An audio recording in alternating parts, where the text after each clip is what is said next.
Chapter 403. In front of a valley about 20 li from Suzhou City, a manor without any special features was quietly waiting for dusk to descend. With the arrival of dusk, the night gradually fell. 400 black horses held coins in their mouths and cloths under their hooves as they quietly surrounded the manor like the grim reaper of the night. What followed was a bloody battle. The Black Knights outside the garden shot fire arrows into the garden, and the people inside were lighting their own fires. Smoke signals rose, lives were lost, and the garden was destroyed. The Black Knights were the 5th Bureau of the Overwatch Council. It was the most powerful department, but there was no one in the yamen. They always waited outside Jingdo for Chen Pingping's transfer. It was not until later that the Overwatch Council gained a young commissioner that the Black Knights split into two. 1,000 followed Fan Xian. From this, one could see how much Chen Pingping valued Fan Xian. Last year, when Fan Xian went on a diplomatic mission to northern Qi, the Black Knights had escorted him all the way to the border. Furthermore, at Wudu, they had successfully annihilated the army that Shang Shanhu had sent to rescue Shaoen. The Black Knights who had been on standby in Jiangbei finally had a place to use their skills today. However, the deputy commander of the Black Knights, who was riding at the foot of the mountain, did not have any excited expression. To them, this was just a simple task. The commander of these 400 Black Knights was the deputy commander of the 5th Bureau, surnamed Jing Wuming. Jiang Jing sat steadily on his horse and looked at the raging fire in the garden. His right hand slowly pressed against his face and took off the black mask that covered his face, revealing a pale face and a pair of cold and emotionless eyes under the mask. The mission the commissioner had given them had been completed. However, they had not expected that this unremarkable garden would have such a powerful martial force that even the Black Knights had suffered some damage. The most terrifying thing was that everyone in the garden seemed to know that they had only one path to death. They fought with all their might. Not a single person surrendered. Jiang Jing did not know who was in the garden. He was only carrying out the commissioner's orders. Furthermore, the people in the garden had set fire themselves. Some evidence that could not see the light of day had probably long been destroyed. He grabbed the rope, and the horse's hooves clattered as it slowly approached the burning garden. The cavalrymen under him were treating the wounded and cleaning up the scene. His eyes were filled with killing intent as he watched all of this. Suddenly, his eyelids twitched. The 5 riders burst out of the fire, flickering with black flames, as if they were the ghost death cavalry of the netherworld. Other than the knights in black armor, there were also a few people who were tied up like rice dumplings. Jing Jing pressed his right hand on his face again, and put on the black mask again before the 5 riders arrived. His thin lips slightly opened and a cold voice rang out. He was a little surprised and a little surprised. Alive? The 5 riders rode to his side and reported, "These 5 people are hiding in the well and have surrendered." Even though Jiang Jing was cold, there was an additional unexpected joy in his heart. The corners of his lips twitched and revealed a cold smile. The commissioner should be happy. With this garden's desperate resistance and the plan to burn indiscriminately, it was indeed not easy to capture them alive. Jiang Jing looked at the 5 captives tied up on the horse and felt a little strange in his heart. Back to Suzhou. The surface of the black mask reflected the golden flames. It looked extraordinarily colorful and had a chilling aura. Under the mask, Jiang Jing coldly gave the order. Outside the garden, the neighing of horses tore through the silence of the dark night in the valley. The horses' hooves clattered slightly before they formed up again. In unison, they became 3 black torrents and circled around the burning manor. They swept diagonally across the road at the foot of the mountain and disappeared into the night.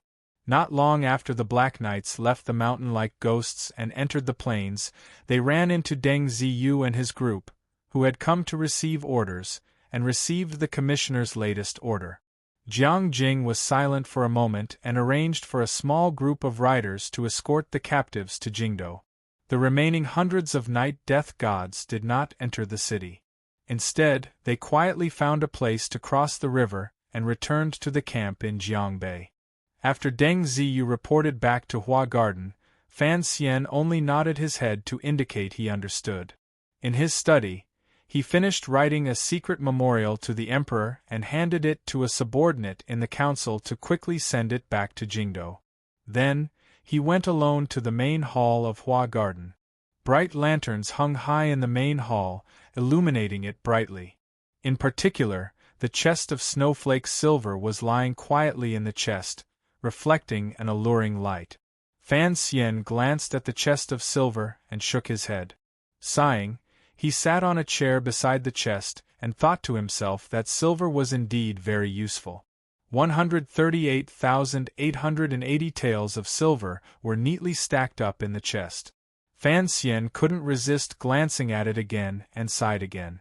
In the end, he gave up on the thought in his heart. Facing Yi Luyun, that feeling of helplessness and powerlessness actually made Fan Xian angry. Of course, he did not feel any unnecessary self-pity or humiliation. Not being able to defeat a great grandmaster was a matter of justice. However, he knew that no matter how his life developed in the future, there would come a day when he would face a great grandmaster. Even if it wasn't Yi Luyun, Sigujian, or that person in the palace, he would still have to face them head-on. However, Yi Luyun had cut the building in half with one strike and that powerful aura that filled the heaven and earth. It all made Fan Xian clearly realize that the current him was completely helpless against someone of the great grandmaster level. It was the same logic as the Ming family being completely helpless against him. A great grandmaster was too powerful, so powerful that he could ignore the encirclement of normal martial power. No wonder the emperor had always been lukewarm toward the Yi family. No wonder he was able to support that pair of orphans and widows. No wonder an idiot like Sigujian could protect Dongyi. Fan Xian thought to himself and sighed. He began to miss his dear Uncle Wu Zhu. Immediately, he overturned his thoughts. He only had one life. He couldn't always rely on his uncle to resolve his worries and remove difficulties. Particularly, Wu Zhu couldn't have any advantage when facing these great grandmasters. From the depths of his heart, Fan Xian didn't want Uncle Wu Zhu to take risks. Then, how could he kill a great grandmaster? Under the company of a chest of silver and a hall full of lights, Fan Xian sank into deep thought. In an instant, he had already simulated many scenarios and themes in his mind. What kind of place of certain death and certain killing opportunity would he have to create in order to kill a great grandmaster on the spot? His palm unconsciously patted the chest. Suddenly, he stood up and yelled in a loud voice, "Meeting! Meeting!" As he yelled, he walked toward the back of the hall. The commissioner had called for a meeting, so no one dared to slight it. The upper-level officials the Overwatch Council had placed in Hua Garden, all of the members of the Qinian unit, and the 7 Tiger Guards all gathered in the conference hall. Fan Xian's but had just landed on the chair when he couldn't resist laughing and scolding, "Help Sir Lin back to play." He glared at the third prince, who had come to watch the spectacle, and De Bao, who had run in at some point, and had the serving girls help these two back. Glancing at the number of people present, he shook his head and said, "Invite Shi Chanli and Sang Wen over as well." The subordinate accepted the order and left. In a moment, Shi Chanli and Sang Wen also arrived in the hall. Shi Chanli often helped his teacher handle some affairs, so he was not unfamiliar with this kind of meeting situation. On the contrary, Sang Wen's gentle face was filled with hesitation and shock. She thought the imperial envoy was discussing the important matters of court. What was she, a singer, doing here? The theme of today's meeting is very simple. Everyone, open your minds. If you have any strange ideas, be bold and say them. Fan Xian rubbed his temples and said with a headache, "I really can't think of anything by myself." Tiger Guard Gouda glanced at him and saw the commissioner's worry, but he didn't know what he was worried about. In a low voice he said, Sir, please give your orders. Brainstorm, brainstorm, brainstorm. Fan Xian forced a smile and said, Everyone, come and help come up with ideas. Everyone looked at him curiously, not knowing what ideas he wanted them to come up with. Fan Xian said very seriously, What do you think it takes to kill a great grandmaster? The discussion hall immediately became silent. All the subordinates looked at each other.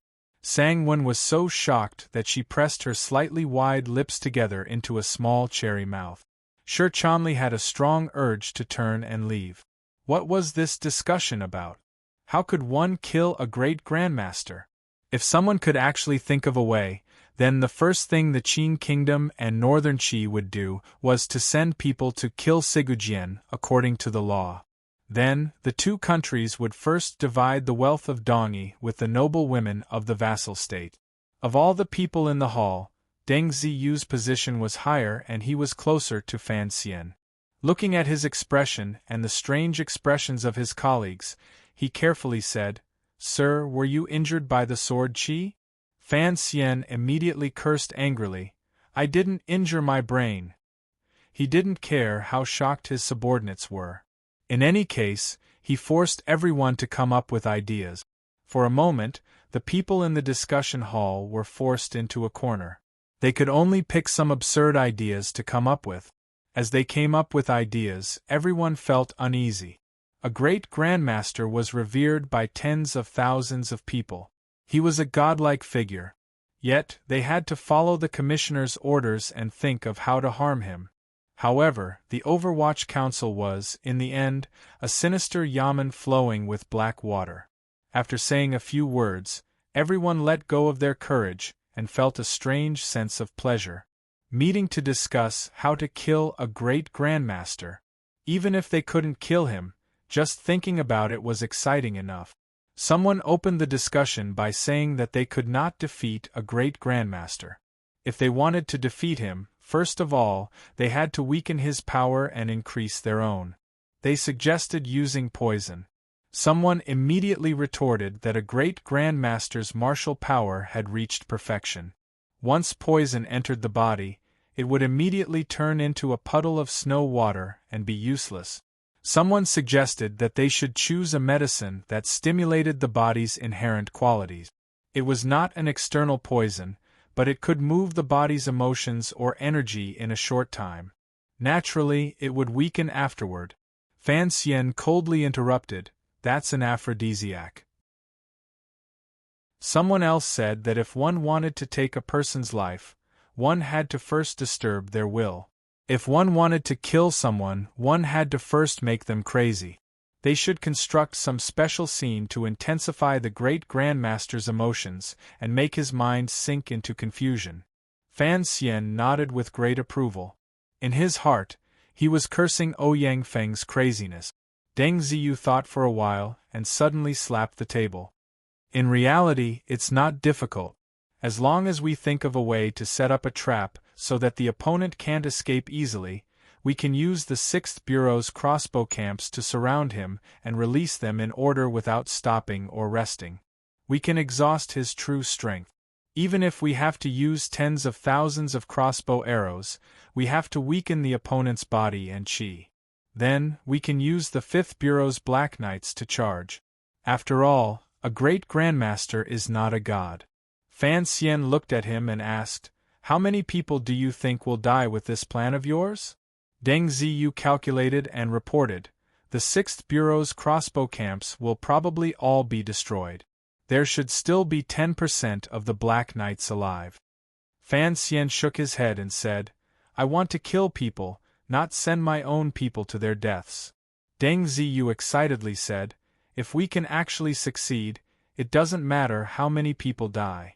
Fan Xian raised his brows and smiled coldly. Then, how can you make the opponent not move and not escape?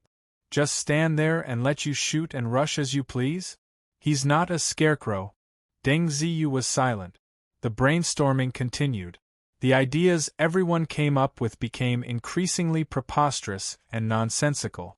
Some people suggested becoming kidnappers, others suggested playing with an avalanche, and others suggested doing something to the latrine. Then, the rebuttals also arrived. First, Sigujien did not have any family. His family had all been killed by him. At the same time, Dongi never saw snow all year round. As for the last suggestion, everyone snorted disdainfully and couldn't be bothered with it. Fan Xian watched this scene with cold eyes and felt slightly at ease. This seemingly preposterous discussion was actually to lessen the shock in his subordinates' hearts at the Baoyue brothel incident. Yi Liuyun's sudden appearance had, without question, created a powerful shadow in their hearts. Even Gao Da's face had difficulty showing its original determination. Taking such a group of subordinates to do things, he couldn't allow them to be immersed in such inappropriate emotions. That was why Fan Xian would openly ask everyone to discuss how to kill a great grandmaster. After a few rounds of discussion, it was clear that the fear suppressed in the depths of everyone's hearts had lessened greatly. Other than excitement, it could be said that they had swept away the shock they had received during the day. The effect was good. Of course, the people in the discussion room did indeed bring up some effective method. No one knew if Fan Xian would use them in the future. As for his subordinates taking Sigujien as their imaginary enemy, it was somewhat unexpected to Fan Xian. The people of the Qing kingdom would never think of dealing with Yi Luyun.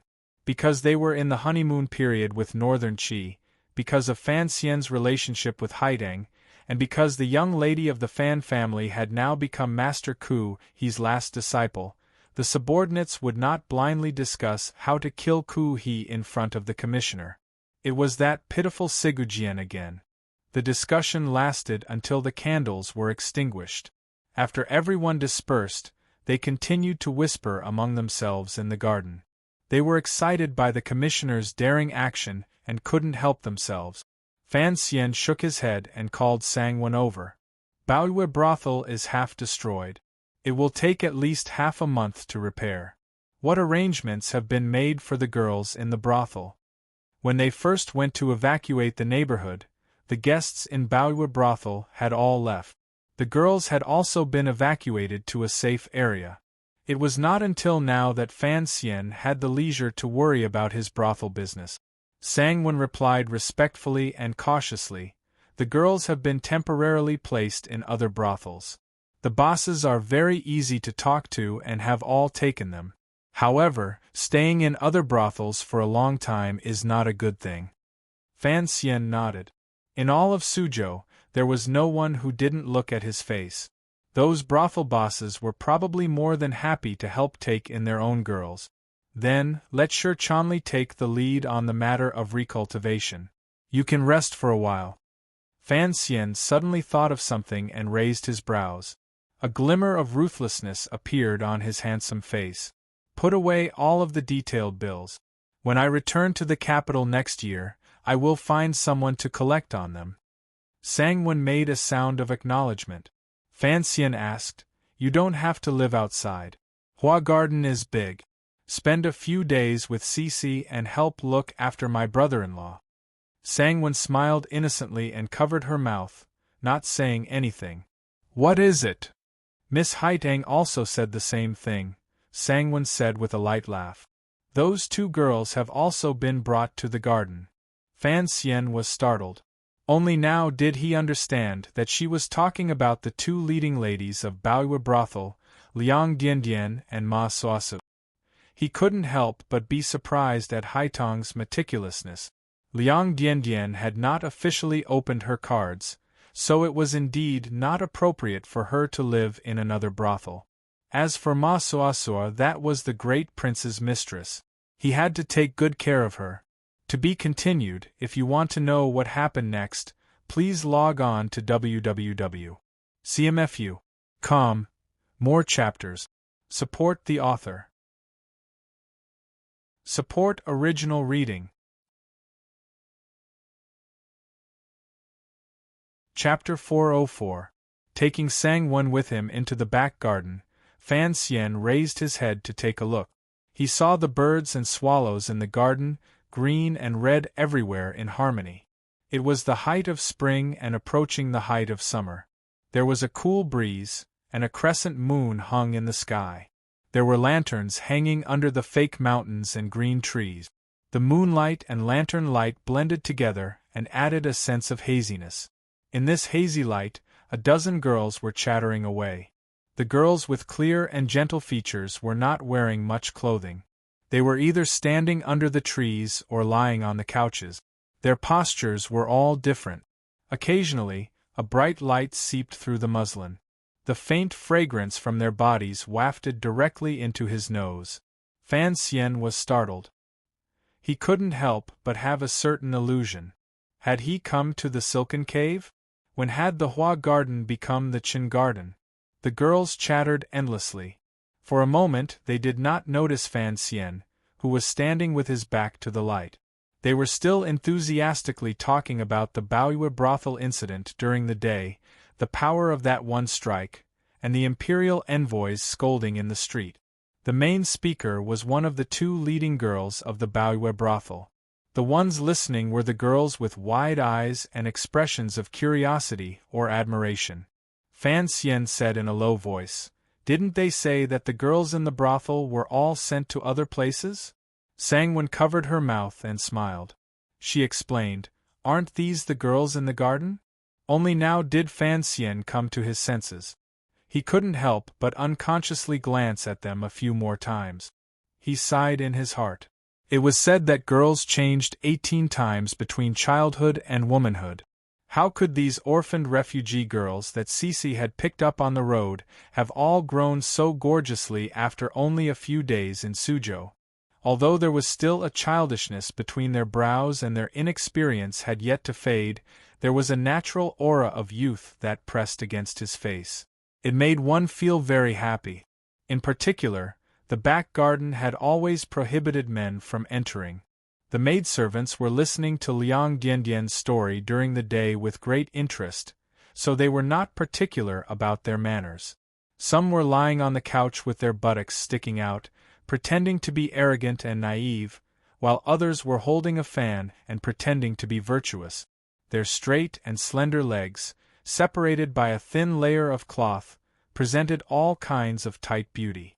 Big Brother's second nurse, Ma Suasua, was sitting in a chair listening to the story. Although she had seen the situation from a distance during the day, hearing it from Liang Diandian's sandalwood mouth made it even more shocking. However, Liang Diandian had not personally seen the inside story of the brothel, so her description of Fan Xian, his defeat in the face of danger, and his extraordinary courage, was a bit exaggerated. She successfully created the image of a perfect young man that the kingdom of Qing should not have. The eyes of the girls in the garden all began to heat up and become bashful. They loved the imperial envoy to death, but they couldn't open their mouths, they didn't dare. Even Ma Suasua tilted her head slightly to look in front of the pool. A strange expression appeared in her eyes. Fan Xian swallowed. He knew that if he continued to watch, he would make many mistakes in life. Those girls were still growing, but sister-in-law and Liang Diandian were truly natural seductive creatures. Their eyebrows were like black, their lips like vermilion, and their eyes were full of spirit. If one looked at them and lost their spirit, how could one look again? He was just about to clear his throat to remind everyone when he heard a girl in the garden say something unintentionally. He closed his mouth and stood quietly with his back to the light. Sangwon glanced at him with confusion. She didn't know what had happened. The little girl was only 12 or 13. She opened her eyes wide and said innocently, "Sisters, why haven't we seen the mistress?" Because of the current situation, Fan Xian's group had lived in Hua Garden for a few months and hadn't moved to Hangzhou. During these days, Cece had brought these little girls to live in the garden. These girls had long known the name and identity of their benefactor. To be able to become the imperial envoy's servant girl made them feel very lucky. However, it had been so long, yet they hadn't seen the mistress. This made them feel a bit strange. Liang Diandian listened to these words and paused slightly. She didn't say anything. These little girls didn't know. She was from Jingdo, so she knew about the explosive marriage between Fan and Lin. The young lady of the Lin family was the illegitimate daughter of the eldest princess. This matter had gradually changed from a secret known only to the nobility of the court to a rumor circulating among the people. Although it had not been proven, not many people didn't believe it. Everyone under heaven knew that Sir Fan Jr. and Xinyang had long become like fire and water. This matter, a girl spat and scolded. What right do we have to discuss the matters of the master's family? If Cece hears it, be careful of your mouth. The girl in front of her laughed foolishly and said, Hee actually. She just wanted to see what kind of fairy-like appearance the mistress is worthy of the young master. In their hearts, Fan Xian was a top-notch figure. Naturally, they were curious about what kind of person Lin Wan was like. I hear this mistress is also a virtuous young lady from a noble family. Liang Gindian suddenly rolled her eyes and smiled sweetly. However, I hear her appearance isn't all that outstanding. I'm afraid she can't even compare to Cece. That's true. How many people can be worthy of the young master? I really don't know in the future. Right, isn't there a girl living in our garden? It's just that we haven't seen her often. What a big attitude. Liang Gindian gave a not quite there smile and said, I hear she is also Sir's confidant. However, she's not Cece, she's an old man. She has no name or status. Shut up. The servant girl, who vaguely knew Haitong's identity, couldn't scold Liang Gindian. She could only grab the girl and quickly scold, You really want to die. How could such a noble person put on airs for you to see? Fan Xian couldn't listen to it anymore. He coughed and walked into the light. The servant girls jumped in fright and rose one after another. Restraining their spirits and breathing, they bowed in unison toward Fan Xian and said gently, Greetings, young master. The way they were addressed in Hua Garden was still according to the rules of the courtyards in Jingdo. Fan Xian looked at these girls and shook his head. He thought to himself that the discussion in his own garden was already like this. He didn't know how unbearable the rumors outside would be. However, he was also an open-minded person and couldn't be bothered to care about what other people silently criticized. Slowly he said, It's late. Go to sleep. The servant girls stuck out their tongues and bowed again. They quickly tidied up their clothes and quietly returned to their own rooms. Only Liang Gindian and Ma Suasua were called down by Fan Xian. Fan Xian stared at Liang Gindian's beautiful and naturally charming face and didn't speak for a moment. Liang Gindian was slightly happy, but she didn't show it on her face. On the contrary, she purposely appeared weak and timidly lowered her head, showing her most beautiful side. Back in the year of the marriage between Fan and Lin in Jingdo, according to the rumors in the marketplace, Fan Xian truly loved his sick wife dearly. From this, one could tell that Sir Fan Jr. valued relationship. In the boudoir, Fan Xian was the dream lover of all the girls. Although Liang Gindian had grown up on a pleasure boat, she was no exception. However, she had some uncomforting scheming and considerations. Liang Gindian was very confident in her appearance. She thought to herself that the young mistress was not as beautiful as her, yet she was able to receive Sir Fan Jr.'s love. This man probably liked to take pity on others and had purposely put on such an appearance.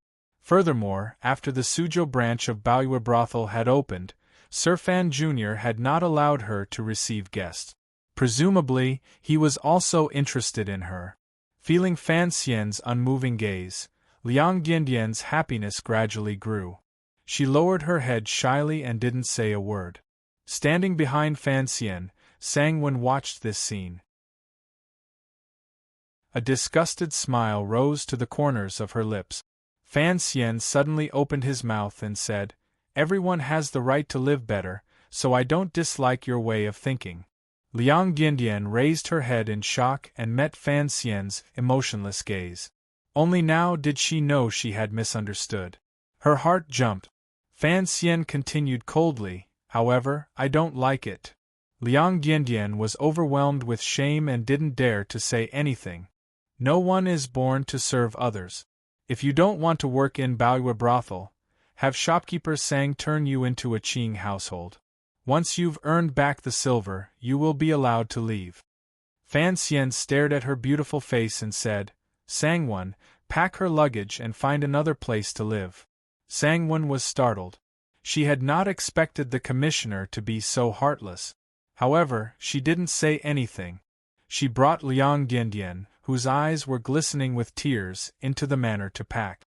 At this moment, there was only Fan Xian and Ma Suasua left in the garden. Ma Suasua suddenly opened her mouth and said in a quiet voice, Sir, is Suasua also going out of the manor to avoid polluting the peace of this garden? The corners of Fan Xian's mouth twitched slightly and he laughed bitterly. Looking at the Hu tribe princess's eyes that were like the blue sea, her straight nose, and her deep and beautiful face, he quietly said, Stay here, don't talk too much, don't ask too much. I like you very much. If there is a chance in the future, I will help you. Ma Suasua was slightly surprised and raised her head to look at Fan Xian.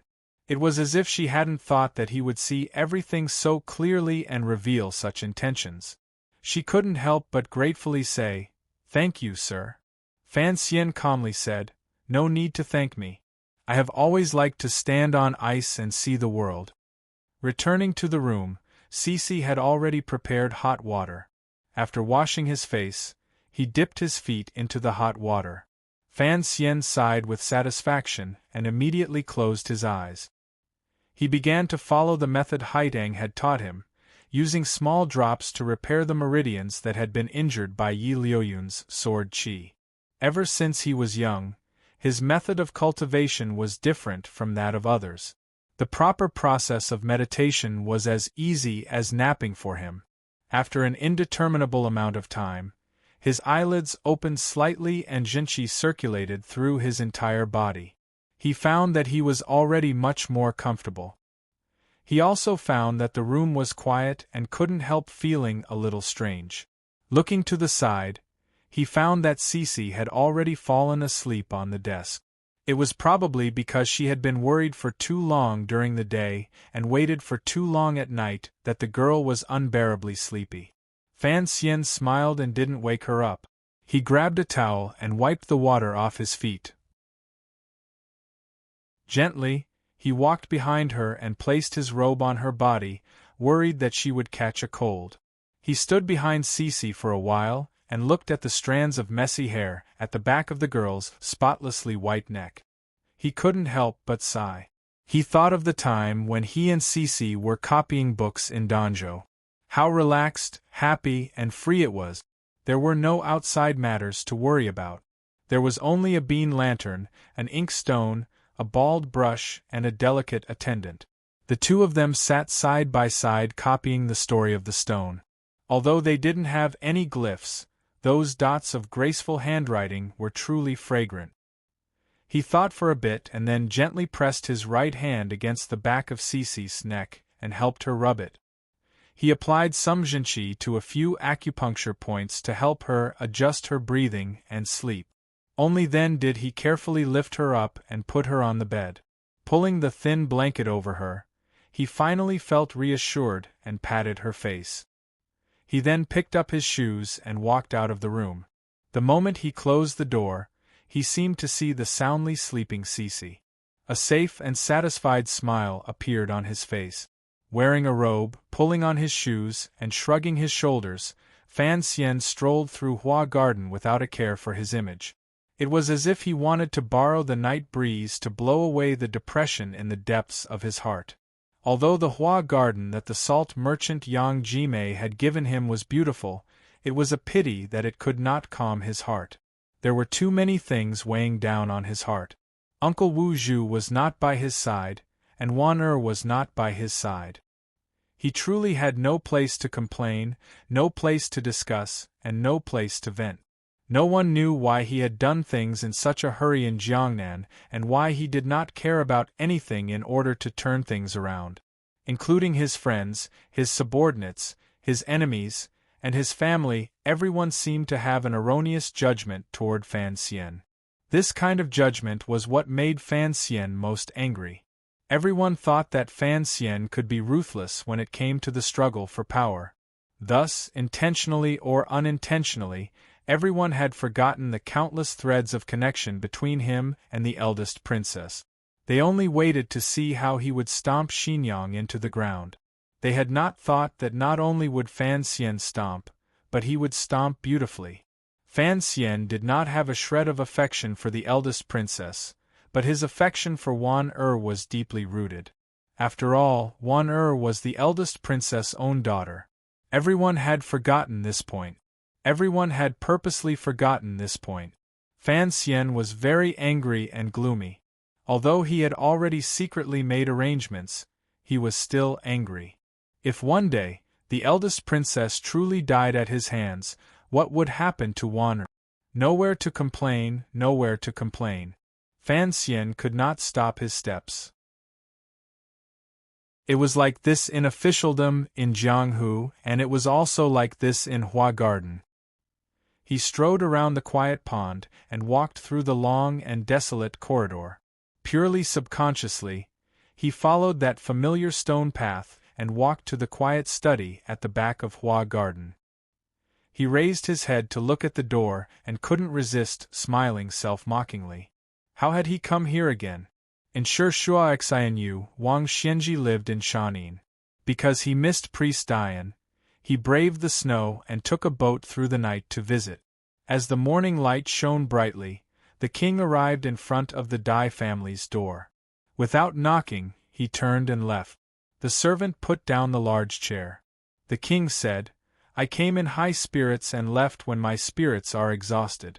Why should I see Dian?" Fan Xian did not have this kind of awkward scholarly bearing. He also did not like to play tacit. He was even more ashamed of teacher Su and Fan Xian's affectation. Since he had come, he knew that he was already used to coming to find her to discuss things when he faced true difficulties in his state of mind. He wanted to find a way, at least a way to calm his heart. Thus, he walked up the stone steps and gently pushed the door under the moon. The study was not bolted. During this half-year, she had lived there, quietly, alone in a secluded part of Hua Garden.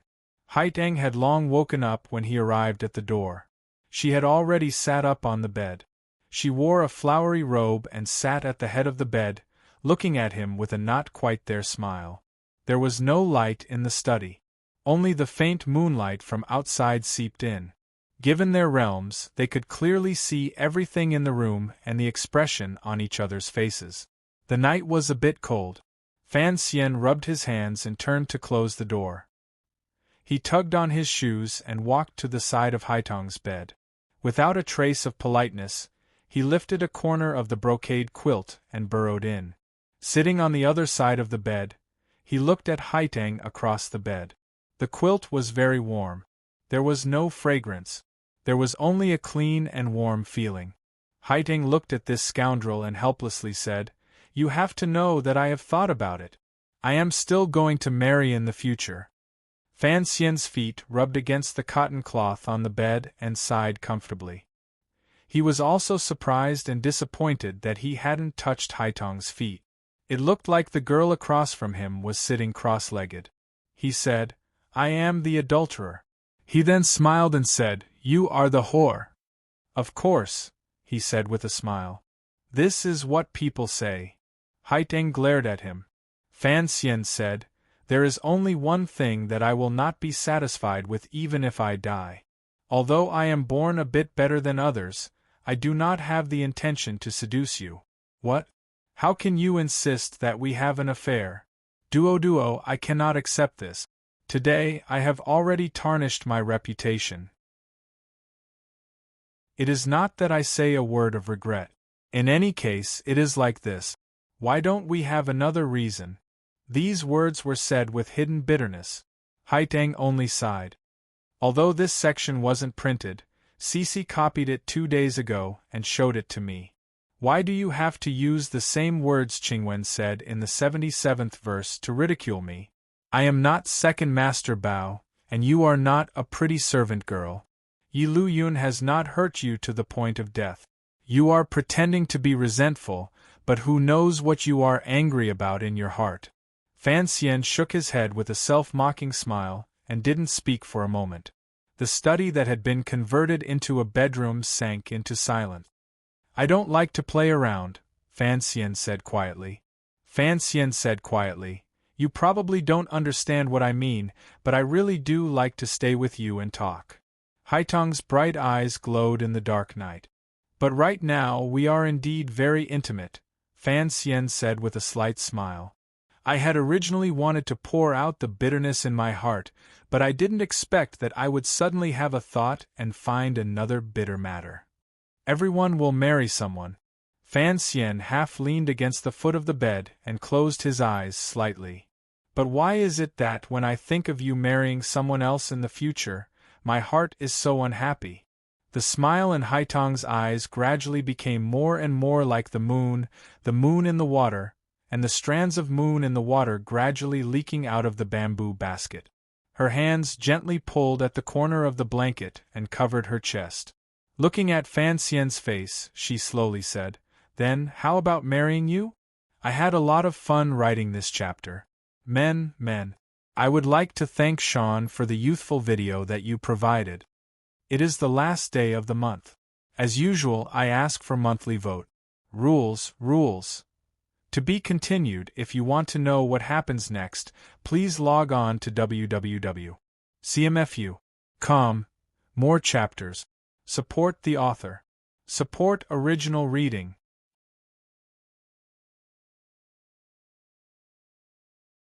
Chapter 405. Haitong's words made Fan Xian feel very good and powerful. At this moment, this young man and woman were sharing a large blanket. Under the moonlit night, they were quietly talking about such moving matters. It was inevitable that they would descend into a very violent and cliché ending. However, Fan Xian was not surprised. He did not crawl under the bed in fright or turn into a wolf and pounce. He only said sincerely, seriously, and straightforwardly, Very good, let's discuss the wedding date. This sentence was in response to the, How about marrying you? Thus, it was Haitong's turn to be stunned. She felt as if she had spun a cocoon and was caught in it. She knew that she had once again underestimated the shamelessness and blackness under Fan Xian's gentle appearance. She chuckled and lowered her head. She was also muttering in her heart. Why did such a sentence pop up? During this year, she and Fan Xian had often interacted. The two of them had long developed a sense of closeness and tacit understanding that went beyond friendship through familiarity. It was close to family. Fan Xian looked at her expression and knew what she was thinking. Raising his brows, he smiled and said, Your Empress Dowager. Your Emperor. Haitong raised her face and continued with a smile. Your Baldy, Fan Xian continued with a serious expression. Haitong tilted her head slightly. Your identity. And your identity, Fan Xian said with a slight smile. These few sentences without a head or tail had already clearly laid out the obstacles and problems that lay between the two of them. When a man and a woman interacted, it was important to be of one heart. Although the two of them did not say sweet words of love, with the moonlight as proof, they could see through each other's thoughts. There were countless mediocre people in the world of mortals. It was rare to find a confidant who would easily pass it up and let it go. The problem was, the Qing Emperor certainly did not want Fan Xian to have such a powerful foreign aid from northern Qi's Tianidao while he had such great power. Furthermore, the northern Qi Empress Dowager had been urgently searching for a young and handsome man of equal status for Haitong this year. She could not let Haitong handle it herself. Fan Xian and Haitong's status in their respective countries meant that if the two of them broke out of their current situation and openly stood shoulder to shoulder, they would face unimaginable pressure. The Qing kingdom's side was easier to handle. Even if the Qing emperor did not like Fan Xian receiving foreign aid, given the emperor's powerful self-confidence, he would inevitably think of using Fan Xian's situation to further weaken northern Qi's power. Fan Xian could use this reason to convince his father, who he was not very close to. In the eyes of the Qin people, Fan Xian marrying Haitang was a joyous matter that brought face to the Qin people. Who wouldn't want to take advantage of something? The resistance from Northern Qi must be great. Regardless of whether or not Northern Qi's self-proclaimed orthodox subjects could accept it, the pride of their country, Saintess Haitang, a Tianmai warrior, being married to the southern barbarians they despised deep down, including the Empress Dowager and Ku He, would all prevent this from happening. The two sides could discuss the exchange of students, but the Northern Qi people were clearly at a disadvantage when it came to marrying off girls. How could they be willing to do that? As for the little emperor, even Fan Xian admired his methods and didn't have any extravagant hopes that he would let go. Fan Xian smiled self-mockingly and said, "You came to Jiangnan because your little emperor asked you to supervise me making money. If you become my family's fated old woman, we can be considered a husband and wife shop, spending his money however we want. Wouldn't he be angry to death?" Haitang smiled and said, "If he heard your words, he would be angry to death." Fan Xian sighed and said, "Actually, if you marry me and our whole family go to a secluded place to spend the rest of our lives, it would work. Who cares how angry the courts of the two countries will be?" Haitang gazed at him with a not quite there smile. "Are you willing?" Fan Xian was silent for a moment and gazed back at her, unwilling to show weakness. "Are you willing?" The two of them met each other's eyes and knew that they both had ties in their hearts. They both had a sliver of kindness toward the world. Although Fan Xian's kindness came from his selfish heart and Haitang's came from her kind nature, no matter who it was, they could not leave lightly and coldly watch everything that happened in the world from beyond the clouds. They were all people who had entered the world. How could they be unworldly? The room once again fell silent. In the night sky above Hua Garden, the crescent moon suddenly pierced through the smoke-like clouds. Its light increased slightly and reflected off the walls and ponds in the garden and into the room. It covered the large bed, the brocade quilt, and the two wonderful people with a layer of light. Haitang looked at him calmly and suddenly smiled slightly. "What is important is that you already have a wife." Fan Xian fell silent. He knew these words were not easy to respond to. He had been reborn into this world for almost 20 years, yet he had never heard of the custom of taking two wives. Although he had once talked to Uncle Wu Zhu about the 3 representatives and the 3 main purposes on the cliff, one of which was to marry many, many wives, when things came to a head, he found that to be a Dumas with all the beauties alone was, in reality, very difficult. What was important was that his standards were too high. He sighed shamelessly. There was no need to talk about Wanner. She was the most favored princess in the palace. In front of him, Haitang, who could no longer bear to let go, had an incomparably lofty position in Northern Qi. Earlier, he had already laid out so many obstacles. What if he let Haitang enter as a concubine? Fan Xian shivered. Even he felt that this matter was somewhat ironic. Furthermore, he believed that the Northern Qi people would certainly go crazy. Perhaps the two countries would go to war again. "Are you cold?" Haitang looked at him with a smile. Her hands pulled at the bedding and carefully covered her shoulders. Fan Xian smiled bitterly and sighed. "My heart is cold." The night was indeed a bit cold. The large quilt was sleeping together, but it could not cover the two of them. Haitang pulled a little, and Fan Xian's upper body was empty outside. He shivered slightly and pulled it back. With a swish, Haitang was startled. She found that the quilt had been snatched away by him. She glared angrily at him and snatched it back. Fan Xian chuckled and didn't say anything. He snatched it back. The two of them played the childish game of snatching the quilt on the bed. Fortunately, neither of them used shinchi. Otherwise, how could the quilt be condemned to death? It would have long become thousands of cotton wads dancing in the night wind, torn apart and perished. But how could the quilt be so lucky? It could actually be fought over by the two most famous and powerful people of the younger generation, not giving an inch of land. The quilt was not a jade seal. If these two people followed the original course of history, perhaps many years later, they would be standing in each other's countries and fighting for the world. But now that they had begun to fight for the quilt, the world should not fight anymore. Heaven bless the people of the world. It was rare for them to have such a wild quarrel. The two of them closed their mouths tightly and glared at each other. Haitang's legs, which had been crossed, also came down. She kicked with embarrassment and anger. Thus, the lecher Fan Xian seized the opportunity. Fan Xian let go, and the large quilt was immediately snatched away by Haitang. With a whoosh, the curtains were rolled up, burying Haitang's upper body in the soft bedding. The girl let out a surprised cry. A pair of legs wearing thin panties were exposed outside the quilt. Particularly the pair of bare feet, they were pure white and tempting. Fan Xian stretched out his hand and covered this pair of feet. Haitang's feet trembled slightly, but she did not struggle. "Don't catch a cold," Fan Xian said righteously. He was actually very proud in his heart. His grab earlier had indeed reached his highest realm. It was as fast as lightning, as fast as a gust of wind.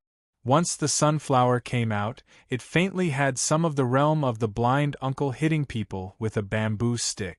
How could Haitang dodge it? Perhaps Haitang did not even want to dodge? The touch was not bad. Fan Xian held the girl's feet in his arms and narrowed his eyes proudly. For some reason, his mind thought of his previous life. When he was in high school, it snowed heavily, and he held the female class monitor's feet in his arms like this. Oh, only when he was happy would he remember those things that were already so far away that they were almost blurry. "Let go." Buried in the quilt, Haitang spoke in a humming voice. However, there was an additional glimmer of anger in her tone. Fan Xian hesitantly let go. It completely went against the perseverance a man should have at this time. Haitang flipped the quilt off and looked at him angrily. However, her face was slightly red, and her hair was messy. It looked very threatening. Fan Xian watched as she pulled her feet back into the quilt. He chuckled and didn't say anything. A slight blush appeared on Haitang's face. She glared at him, and then turned toward the inside of the bed. Fan Xian quietly transformed into a black cat and crawled over.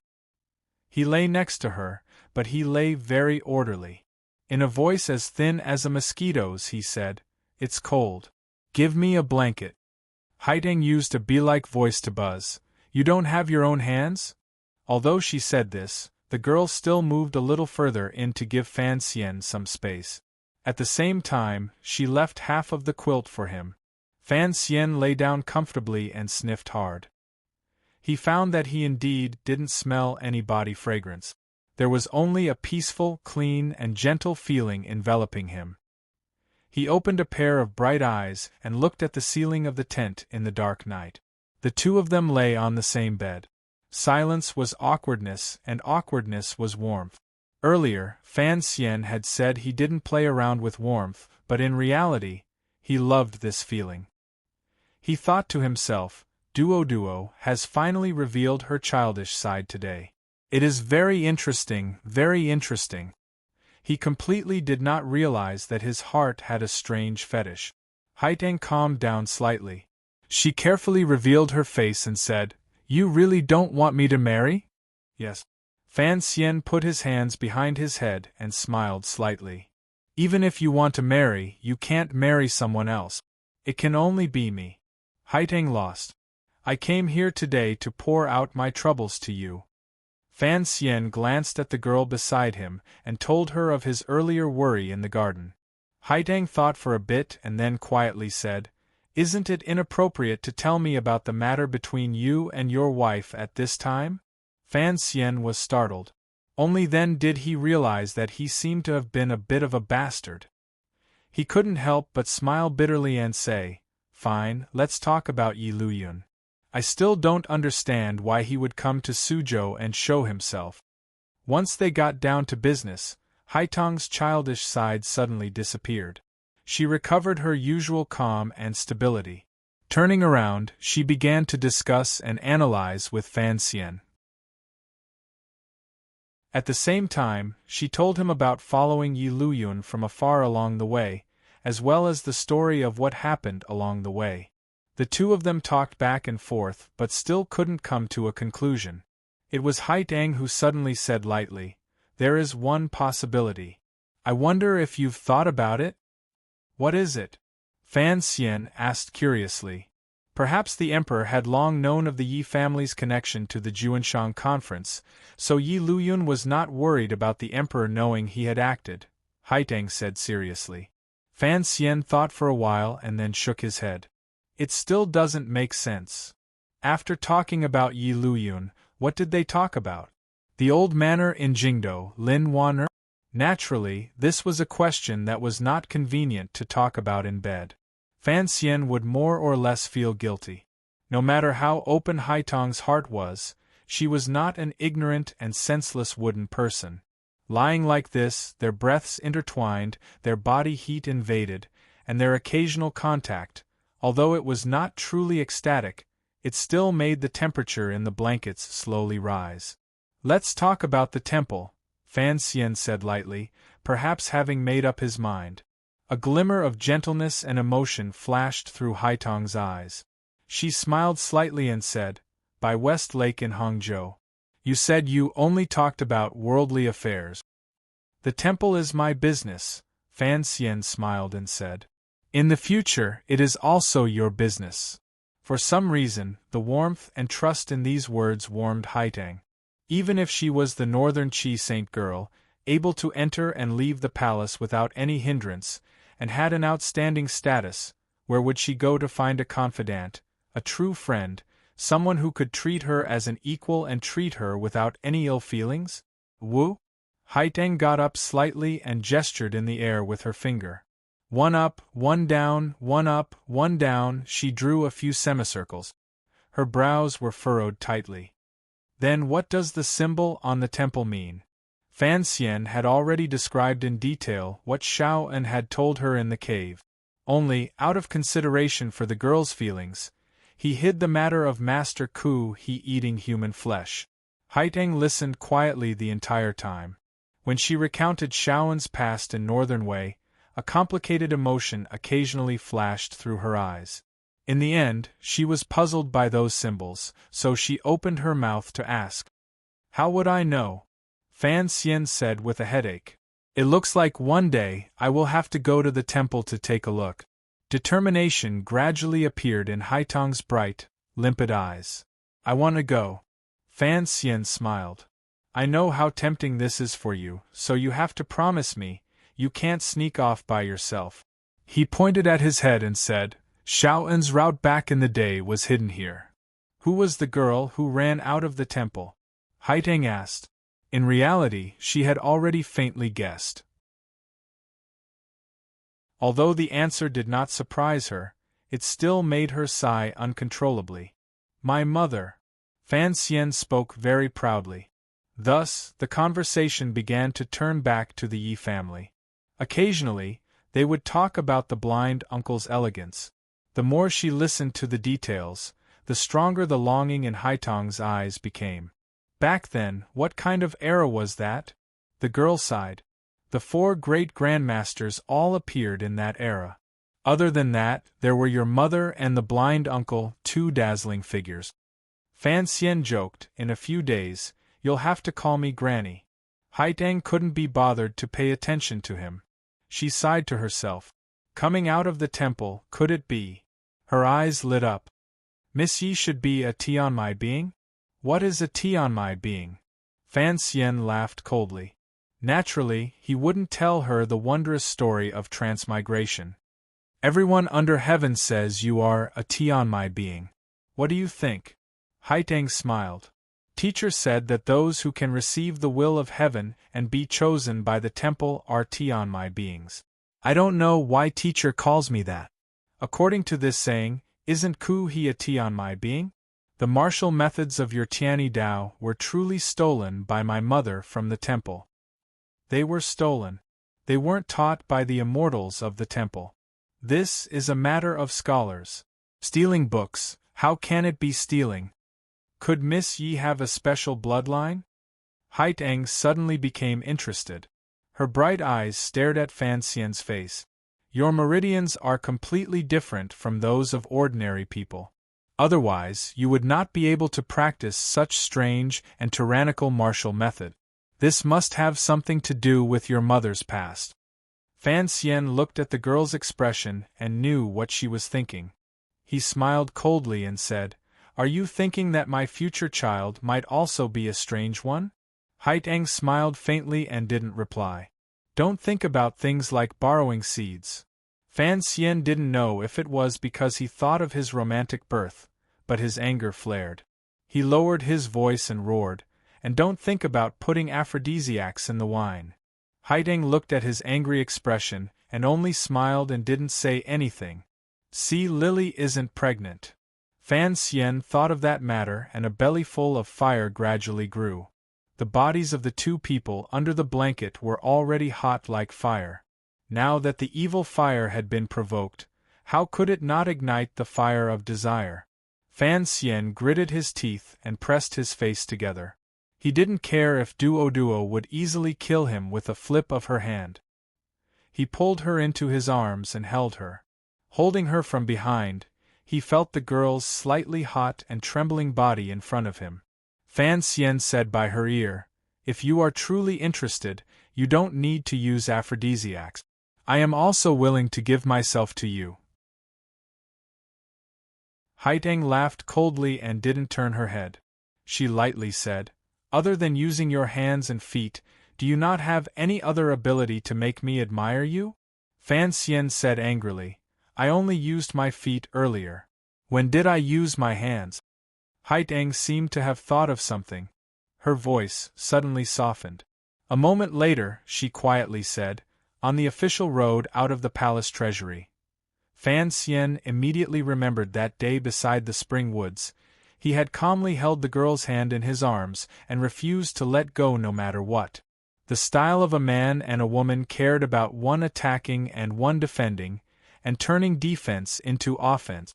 However, Fan Xian and Haiteng had been since last spring. He had written a poem in his mind and then used the special aphrodisiac move. In addition to the many subsequent encounters and clever changes, he had long moved from a battle of wits and strength to a battle of hearts and, finally, a battle of emotions. The relationship between the two of them had changed. Their emotions had changed. Their methods had also changed. Now, what was the point of fighting? Was fighting with others truly endlessly joyful? Fan Xian actually didn't like it, so his hand passed under Duoduo's armpit and reached forward. Holding her hands, he contentedly rubbed his face against the back of her neck. Haiteng only felt her face grow increasingly hot. This damned little rascal behind her was clearly someone with a wife, yet he kept on teasing her. It was truly despicable. But why was it that in this half a year, her heart had gradually become chaotic? The clear and natural state of mind of the past had long been lost. Why was this? She faintly sighed and said for the third time that night, "You really don't want me to marry." Fan Xian said vaguely, "You have to marry me and bring your sister, it's a pity you don't. You truly are shameless." For some reason, Haiteng suddenly felt embarrassed and angry. She gently bit her lip as she spoke. Fan Xian quietly said, "There's nothing I can do. If I don't ruin your reputation and sleep with you for a night, your wife is going to marry you tomorrow. I have no other choice." Haiteng lost again. "Today you've said so many secrets, even the secrets of the temple. Aren't you afraid I'm using a honey trap?" Haiteng suddenly said with a smile. Fan Xian seriously said, Duo, you're not a great beauty." The next morning, Fan Xian pushed open the door and walked out. The morning light was bright and the cool breeze was very comfortable. He couldn't help but stretch. A serving girl's scream came from the garden. The serving girl immediately closed her mouth. Everyone knew that the imperial envoy and Haiteng in the back of the garden had a private relationship, but the two of them had always maintained their politeness in front of everyone. There was not a trace of it. Who would have thought that Sir Fan Jr. would so openly walk out of the girl's boudoir? Walking out of the boudoir early in the morning, what did this mean? Fan Xian smiled slightly and gazed at the serving girl and warmly said, "Morning." He then walked to the front garden. Along the way, he saw the serving girls and subordinates and warmly said, "Morning." For a moment, the people in the garden did not understand. They thought, when did Sir Fan become so cultured and refined? How could his mood be so good that it made one's hair stand on end? Immediately, the shocking news gradually spread through the mouths of the servants throughout Hua Garden. Immediately after, it reached the ears of Fan Xian's subordinate. Cici's mouth was wide open as she listened to the news. Although she knew it would happen sooner or later, she still felt it was a bit sudden. In particular, she suddenly felt that the letter in her hand had become somewhat heavy. Last night, she had slept deeply and had forgotten to give this letter to the young master. She was the head serving girl of the old Danzhou manor. All her thoughts were on Fan Xian. She quickly asked the serving girl, "Where is the young master right now? In the front hall?" By the time Fan Xian had tidied up and was sitting in the front hall preparing to discuss matters, a few members of the Qinian unit, including Deng Ziyu, as well as Gouda and the 7 Tiger Guards, already knew the biggest news of the day in Hua Garden. The strong and powerful warriors looked at Fan Xian with respect on their faces. To be able to eat the northern Qi Saint girl, not only did it require courage, it also required great martial arts. Deng Ziyu was the only one with a worried expression. He was highly regarded in the old manor in Jingdou, and Lin Wan'er was very good at managing her subordinates. She never hesitated to reward Fan Xian's personal guards. Furthermore, her personality was close and likable, so she was greatly respected and loved by the servants in the old manor. He suddenly felt that the situation was not good. Who would be the mistress of the Fan family in the future? He, as well as all the servants, stood on the side of the mistress. However, he couldn't help but think with a chill in his heart, if there was conflict in the Fan family in the future, how could the mistress defeat Haidang? Fan Xian didn't know what his trusted aide was thinking. He only continued to drink the porridge. In reality, the main reason last night was because talking with Haidang was too exhausting. He also had to make arrangements for Yi Liuyun's mysterious appearance and analyze the situation between the two countries. Naturally, he was tired. However, if he said this, no one would believe him. Discussing national affairs under the covers? Forget it. At this time, Cici finally rushed to the front hall and handed over the letter in her hand. Fan Xian looked at the handwriting on the letter and paused. When he tore open the letter and read, his mouth immediately opened slightly. The porridge almost flowed out. He thought to himself that this old woman was shameless and lowly for eating porridge. He was indeed a bit shameless and lowly, but he wasn't ready yet. Was he going to be tortured? He stood up and gazed at Deng Ziyu. With a long sigh, he said, "Find a few people to go to Shazhou. They have to be capable and meticulous." Deng Ziyu said strangely, "The Suzhou matter is not settled yet." Fan Xian said with a pained expression, "Go pick someone up." "Pick who up?" "Your mistress." Wan'er was coming. Fan Xian was happy, however. The number of happy things had suddenly increased. It seemed to be a bit troublesome. "My fellow countrymen, I know I was wrong. Today is only the last day of the month. I have indeed been muddle-headed. However, very good. On the last day, I'll ask for monthly vote. I'll work hard to get monthly votes.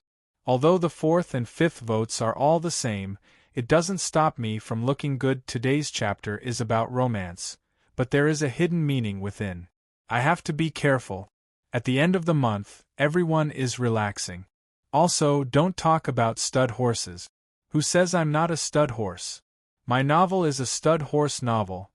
Didn't the introduction say that when I write novels, I am indeed a very stubborn person? I will only continue to write in the direction I should write. That's all. Please understand, my dream is to become Dumas and earn big money. To be continued. If you want to know what happens next, please go to www.cmfu.com. There are more chapters. Support the author and support the original reading.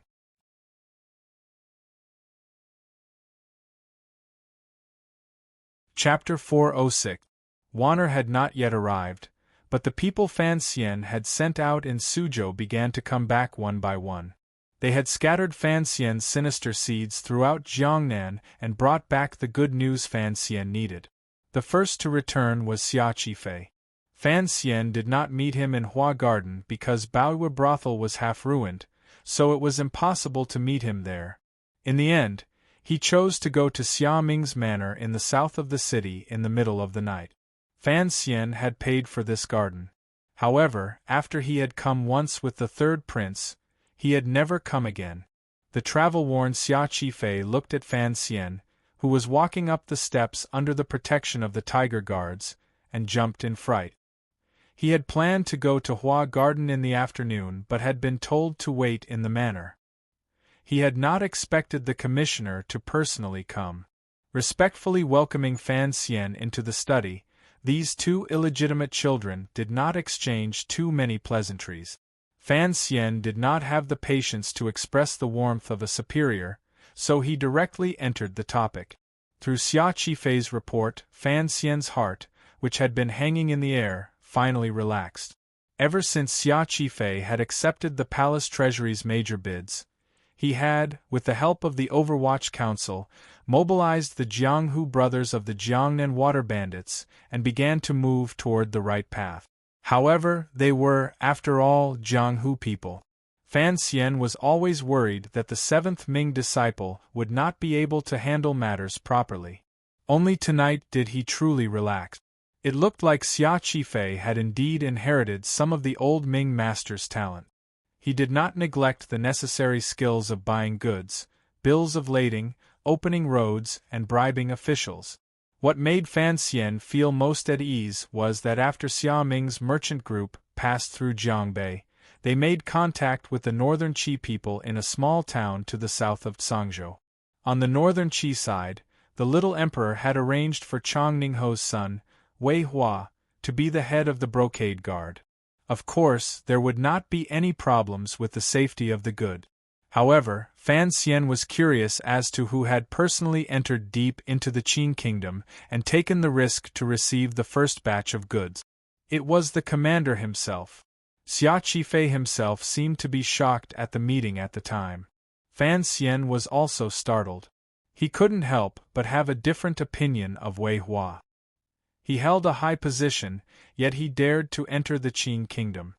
He couldn't help but feel great disdain for the defensive power in the Cangzhou area. The northern Qi brocade guard was only responsible for the safety of the road to the north. In the past, it had been the northern Qi Empress Dowager and the eldest princess who had made the deal. After doing it for so many years, they were already familiar with it. Now, it was the little emperor and Fan Xian making the deal. This was their first deal, so they had to be careful. What about our people in the north? He suddenly asked with a frown. Xia Qifei carefully looked at him and took out a letter from his bosom. This is a letter that Lord Wang asked this lowly official to bring back. He also brought a gift to the south. Fan Xian accepted the letter and saw that it was indeed Wang Qinyan's unique handwriting. He didn't take the long box that Xia Qifei handed over and indicated for him to put it to the side. Shaking his head, he asked, "Wang Qinyan is more afraid of death than I am. Of course, he wouldn't foolishly head south. However, we have to have someone follow. Which merchant company is taking over the north?" In reality, he knew that the Cui family's routes in the north had all been privately taken over by him. The Qin court had always thought that the northern Qi emperor controlled them. Only a few people in the Fan manor, the Yen family, and a few of Fan Xian's trusted aides knew about the matter of the second Fan prince privately controlling the northern smuggling route. The Qing emperor only knew that the second Fan prince was in the north. He had not expected Fan Xian to have his young brother manage such a major matter. Fan Xian did not plan on telling this to Xia Qifei, so he only asked casually. He wanted to use Xia Qifei's mouth to find out how his brother was doing in the north. Unfortunately, at the time, Xia Qifei's attention was all on the extremely daring commander of the Brocade Guard, and did not pay much attention to the merchant companies in the north. However, he had faintly heard some rumors. He heard that the merchant in the north responsible for handling the palace treasury's smuggled goods was ruthlessly mysterious. Normal people didn't even know if the boss was a man or a woman. Fan Xian smiled. A glimmer of relief rose to his eyes. It looked like Xia had finally learned to be low-key and endure. However, Haitang was in Jiangnan. Only he and Wang Qinian were in the north. It was not convenient for the spy system of the 4th Bureau of the Overwatch Council to handle too many things for him. The Northern Qi Emperor would not make things difficult for him for his sake. However, for a young man to be in such a dangerous situation, it was truly hard on him. However, Fan Xian did not plan on sending people to help him. His experience of being reborn clearly told him that as long as it was cold, it would emerge through grinding. Xia had a talent for business. If he did not undergo such difficult and complicated grinding, it would truly be a pity. After chatting a bit more with Xia Qifei, Fan Xian admired the head of the Jiangnan water bandits in front of him more and more. Now, he was his subordinate. It looked like subduing this person in Shazhou was indeed very beneficial to his Jiangnan plan. Everything will be done according to the established plan, Fan Xian said seriously. Fan Xian said seriously, Su Wenmao is in the palace treasury. I will leave Deng Ziyu in Suzhou. Deputy Ma Jie will handle the matter of transferring goods from the palace treasury. As for the matter of accounts, if you find it difficult to sort it out, listen to the opinions of those old officials. Those old officials were all good hands pulled from the Ministry of Revenue. They were a great gift that the Minister of Revenue Fan Jian had given to his son. It was ruthlessly simple to do some empty accounts and play some tricks. Xia Qifei made a sound of acknowledgement and hesitantly said, "This is the first time. The route to the north has been opened, however, we can't hide it for too long." Fan Xian thought for a bit and a cold smile rose to his brows. "What are you afraid of? Every year, Xinjiang is smuggled. Who doesn't know? As long as we don't get hold of our weakness, who can do anything to us?" Xia Qifei's heart froze. He found that the commissioner was indeed very daring and full of confidence. However, he kept thinking of another matter. His face couldn't help revealing a strange emotion. Fan Xian watched and couldn't help smiling. He gazed at him calmly and said, "Are you not satisfied with the Ming family matter?" Xia Qifei thought for a bit.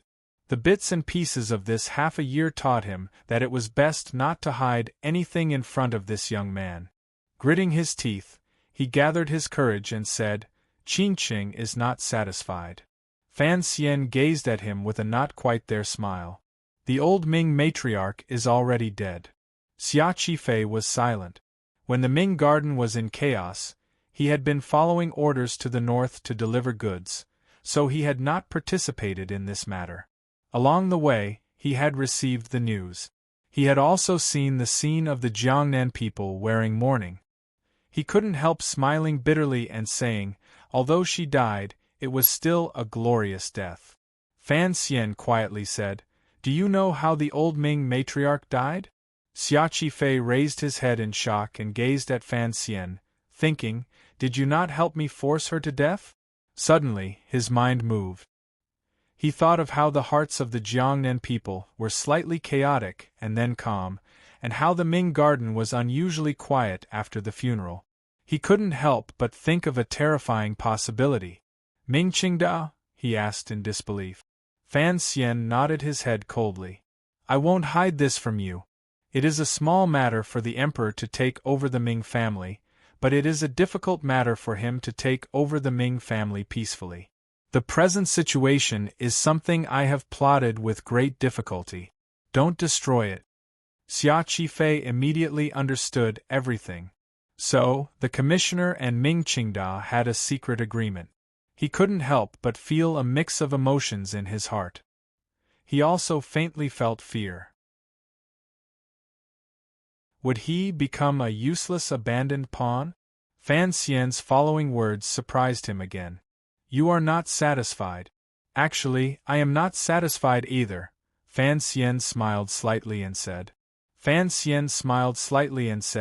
The Ming family has 6 branches. Right now, you and I can only control 2 of them. After this matter, Ming Qingda has finally become the true master of the Ming family, but I cannot act openly. That old fox has tricked me. Do you think I won't have him return it? Xia Qifei opened his mouth slightly. A fervent hope flashed through his eyes. When do we act? Don't let the fever go to your head at the mention of revenge. Fan Xian seemed to be lecturing him. It was also like he was narrating some great, distant, and personal cause. The Jiangnan people's blood letters have long been sent to Jingdo. The emperor's edict to scold me should arrive in a few days, Fan Xian continued. At this time, I will not act against Ming Qingda again. I don't understand. Xia Qifei thought of something and said doubtfully, what benefit does Ming Qingda gain by doing this? Would he be so childishly as to believe that as long as he lowers his head, the emperor will give him a way out? Fan Xian glanced at him with praise and said, he is just stalling for time. Stalling for time? Correct. Fan Xian sighed. Using his mother's life in exchange for a year's time.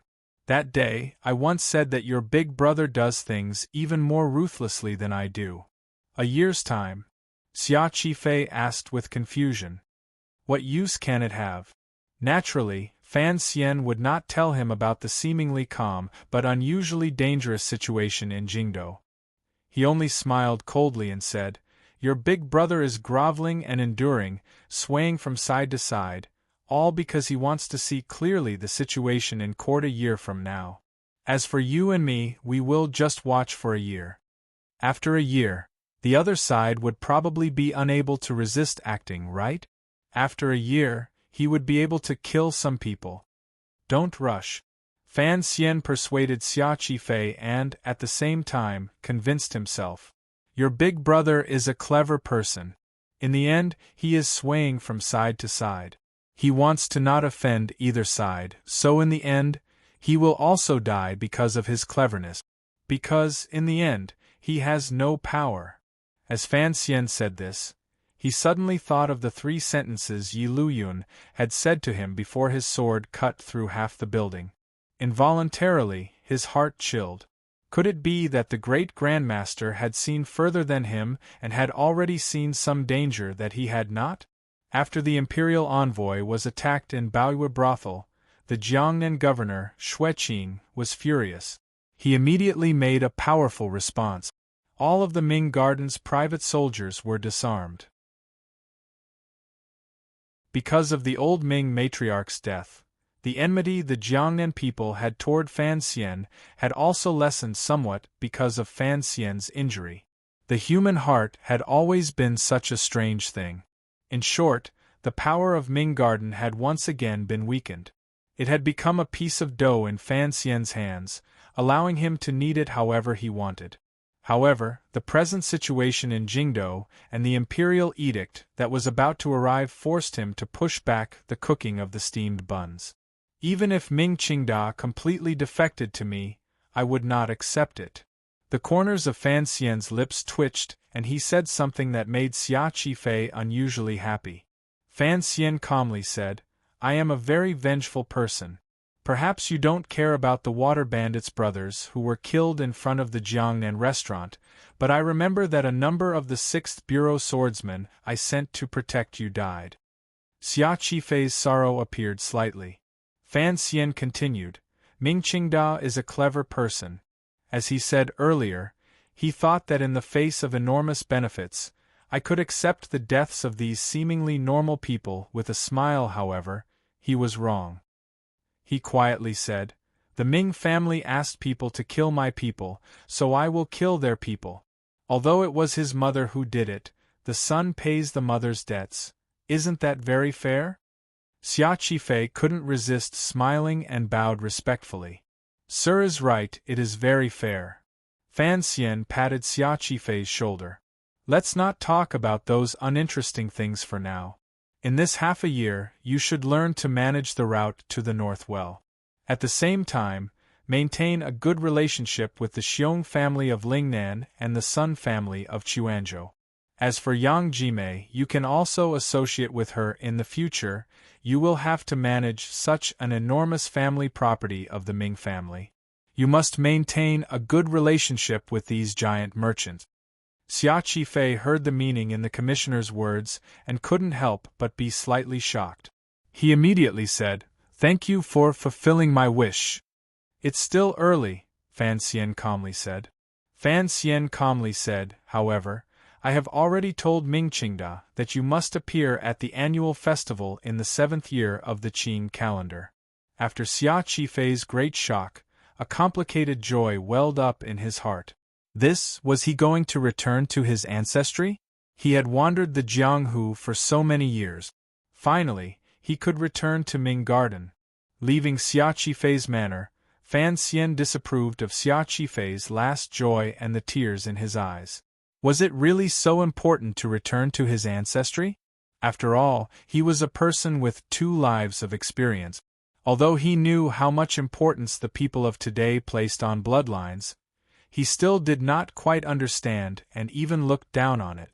The ones who gave birth to me are my parents. The ones who raised me are my parents. If you see me as a son, then I will see you as a parent. If you see me as an enemy, then I will see you as an enemy. That chest of silver was a bit too heavy. The second person to return to Suzhou Hua Garden surprised Fan Xian. At that time, Fan Xian was worrying in his study about whether or not he should bring the chest of silver in front of the hall when he went to Hangzhou to pick up water. That chest of silver was a bit too heavy. Just as he was thinking hard, a shadow appeared in front of his table and gave him a fright. "Next time you enter, please knock." Fan Xian glanced at the shadow and then lowered his head to read the council newspaper. The shadow suddenly tilted his head. His deathly pale face shone through the completely black clothing. It seemed to be very interested in Fan Xian. After all, even the director treated him like a nephew, but Fan Xian was different. "Yun Zhilan has returned to Dongyi." Fan Xian raised his head. He knew this meant that the guerrilla warfare between the 6th Bureau of the Overwatch Council and the Aces of Dongyi had finally come to an end after continuing for 4 months. While Fan Xian was battling wits and strength against the enemy in the 3 large workshops of the palace treasury, at the bidding conference in Suzhou, and in the Ming Garden, the silent killing on the other secret front was actually an important link that could completely turn the situation around. Furthermore, the battle on that front would certainly be even bloodier and more terrifying. He was silent for a moment and then solemnly said, "How many brothers in the council sacrificed?" 17. The Shadow's words still did not have any obvious emotional fluctuations. How many people died on Dongyi's side? This was a topic that Fan Xian was very interested in. 17. Oh, 1 for 1. It seems we didn't lose out. Although he said he didn't lose out, an evil fire still flashed through Fan Xian's eyes. Gently tapping his finger on the surface of the table, he slowly said, "Remember this debt firmly. After some time, we'll go and get it back." The shadow said, "Are you going to get it back or am I?" Fan Xian glanced at him and said with amusement, "Can you beat your idiot brother?" The shadow was not angry. "I can't beat him, but you also can't beat him." Fan Xian thought of the power of Yi Liuyun's strike and admitted this reality. "Although I can't beat him, it doesn't mean I can't kill him." The shadow looked at him. He didn't know where this young man's confidence came from to say he could kill a great grandmaster. The study fell silent. Fan Xian continued his official duties and didn't even glance at the shadow in front of him. In the end, it was the shadow himself who broke the silence. I heard. Yi Luyun came? Fan Xian glanced at him and asked curiously, how do you know it was Yi Luyun? Because Sigujian is still in Dongyi. Fan Xian sighed and shook his head. He thought to himself that even the shadow, someone who only knew how to kill, could make such a simple deduction. What exactly was Yi Luyun thinking? Will Sigujian not sneak out of Dongyi? Although this was what Fan Xian thought, he still couldn't help but habitually want to frame Dongyi and not want such a large crack to appear within the Qin kingdom. The shadow was silent for a moment and then said, he hasn't left the sword hut in 6 years. Fan Xian was shocked.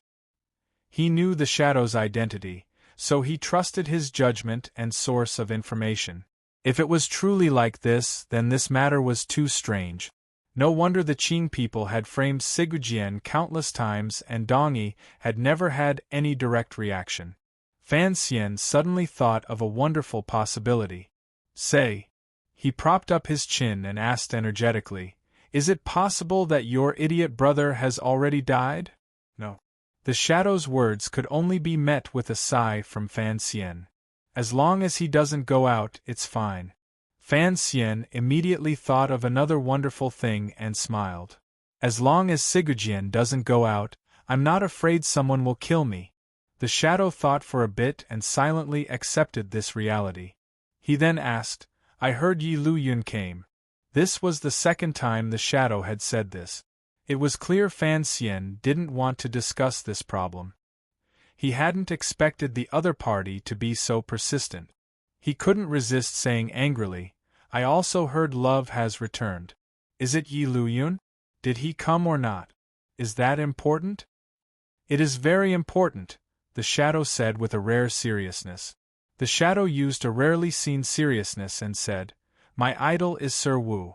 The person I want to defeat the most is Sigujian. If I could fight with Sir Yi Luyun, it would be enough to comfort me for the rest of my life. Sir, I am jealous of you. Fan Xian was defeated. Sincerely, he said, don't be jealous of me. Next time something as good as this happens, I will certainly leave it for you. As for Yi Luyun, I can promise you that if you fight with him, the one to die will certainly be you, and it will be a very thorough death. The shadow was silent. He then turned and left, disappearing into the darkness. Fan Xian suddenly thought of something. Facing the completely empty night, he quietly said, I'm going to Hangzhou the day after tomorrow. Come with me. He didn't know if Haitang would follow him to Hangzhou to pick up Wanner. For the sake of safety, he had the shadow at his side. It was much more reassuring.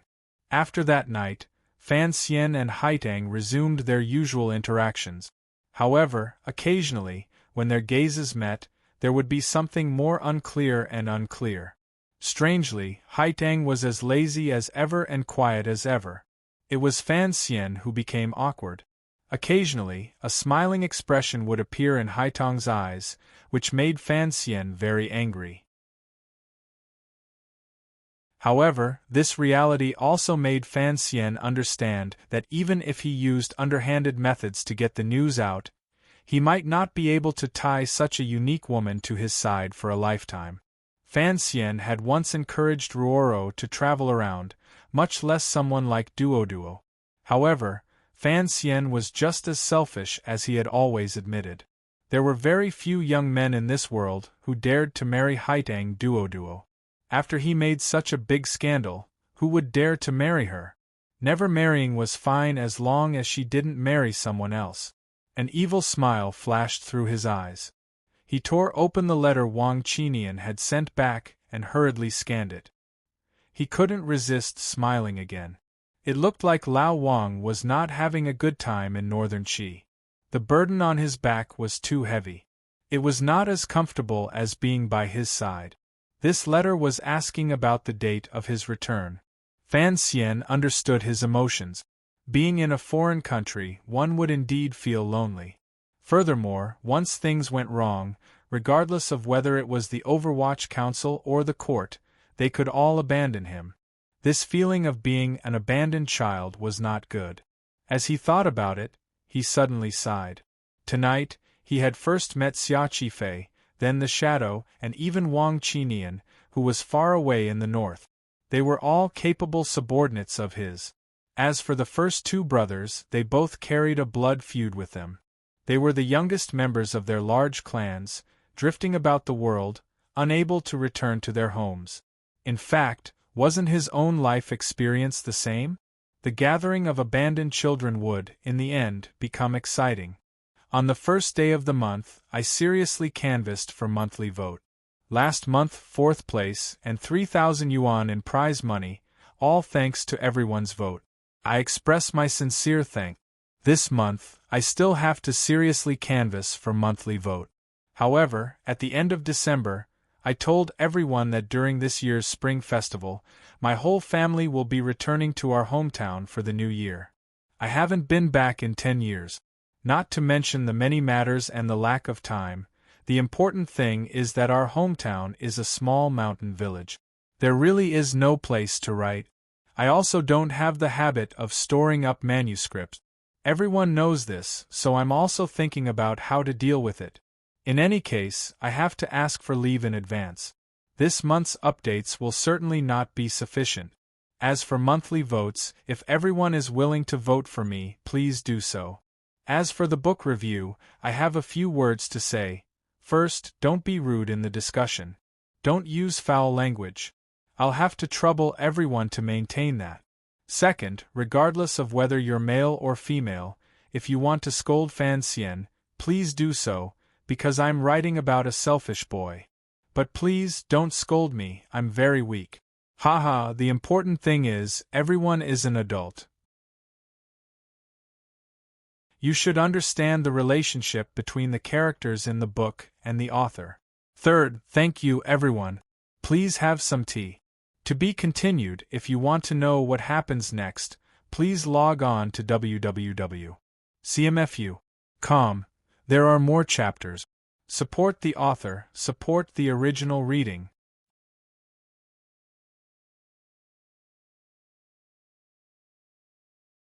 Chapter 407. After Fan Xian finished reading the council report, he felt his eyes dry up.